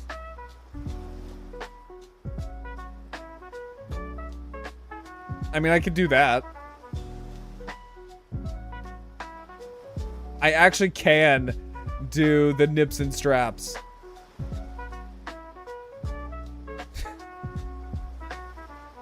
Like it, the Twinkie Rex is filled with disappointment and cream. That's honestly the story of my life. If I'm gonna be honest with you, that is kind of like that is the story of my life. I'm just the depresso Twinkie. Just filled with just cream and disappointment. It's honestly me whenever it's payday. I gotta look at my finances.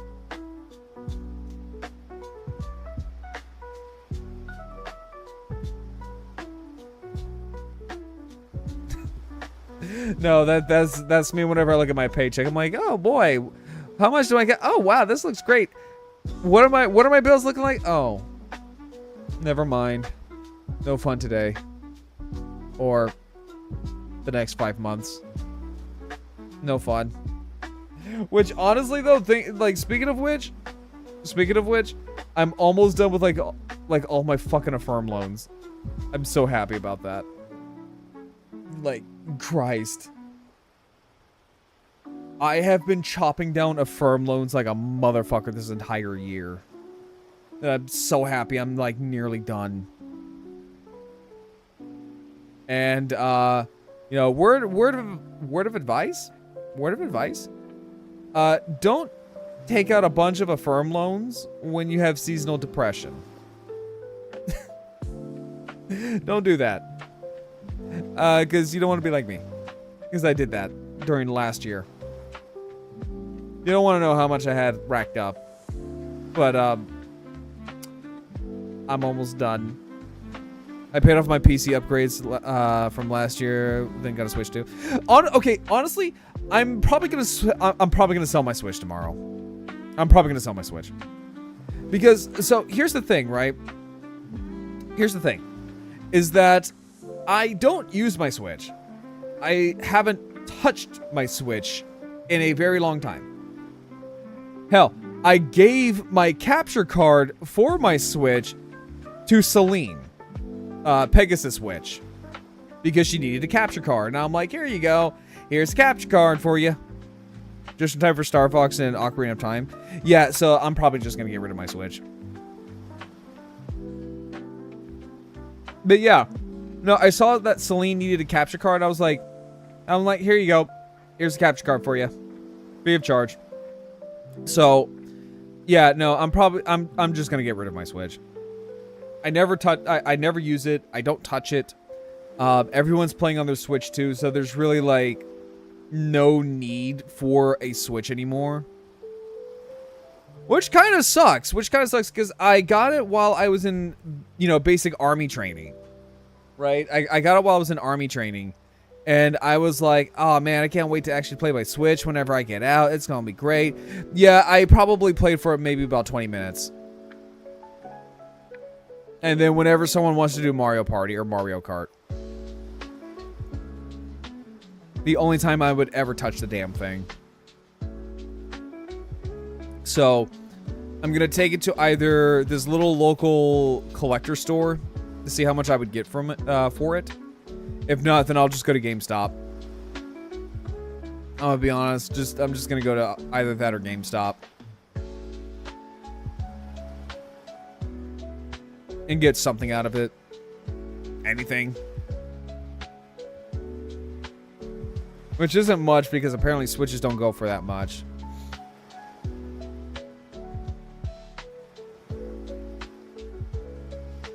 Let me see here. Literally, Nintendo has been party games on majority of play. Well, and the other thing is that okay, so I'm gonna be real. I also don't like Nintendo. I don't like Nintendo because of their practices they've been doing lately, especially things like with Pal World and stuff like that, and Pokemon, and how they just kind of treat their properties and their customers.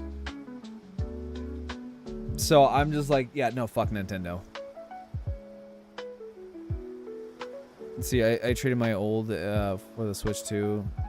Yeah, so I mean, like, that's honestly like one of the reasons why I just want to get rid of my Switch, just because it's like yeah, no, fuck Nintendo. Nah, fuck them. So, which is funny because like I paid my rigger. My rigger was Nifty Nicks, and she was like, hey, how about you just put all that money towards help paying my Switch too. I was like, done. Done.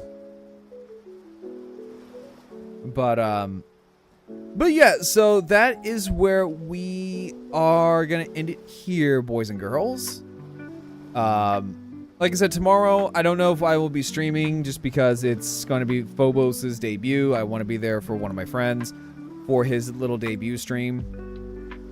I know he's been like really excited for this and kind of nervous about it, so I want to make sure that his stuff goes without a hitch. And if I stream after the debut, it's just gonna be a Zoe build. I have the Hayate Liger like ready to go. So, and I also want to break out my nice new glass files that I got because of Ranma. Giga Chad, like absolute Giga Chad there. But yeah. So if I stream, I stream. If I don't, I don't. So that's how it's just gonna be. So let me get that raid message going before we head out for the night. So let's just do.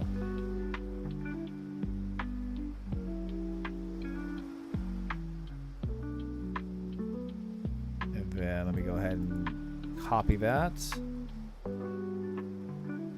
Oh wait, hang on. There we go. Okay, why is OBS just being a fucking pain in the ass?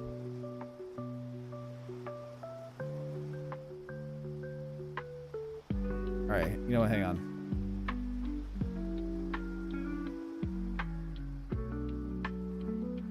Alright, there you go. That is the raid message for tonight. Because for some odd reason, OBS is just not wanting me to copy and paste a raid message, which is really fucking weird. Yeah, let me try that again. Yeah, give me a second here, everybody. Before we head out and raid Damien.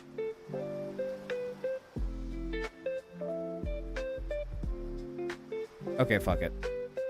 Just fuck it. Yeah, so let me go ahead and raid into Damien.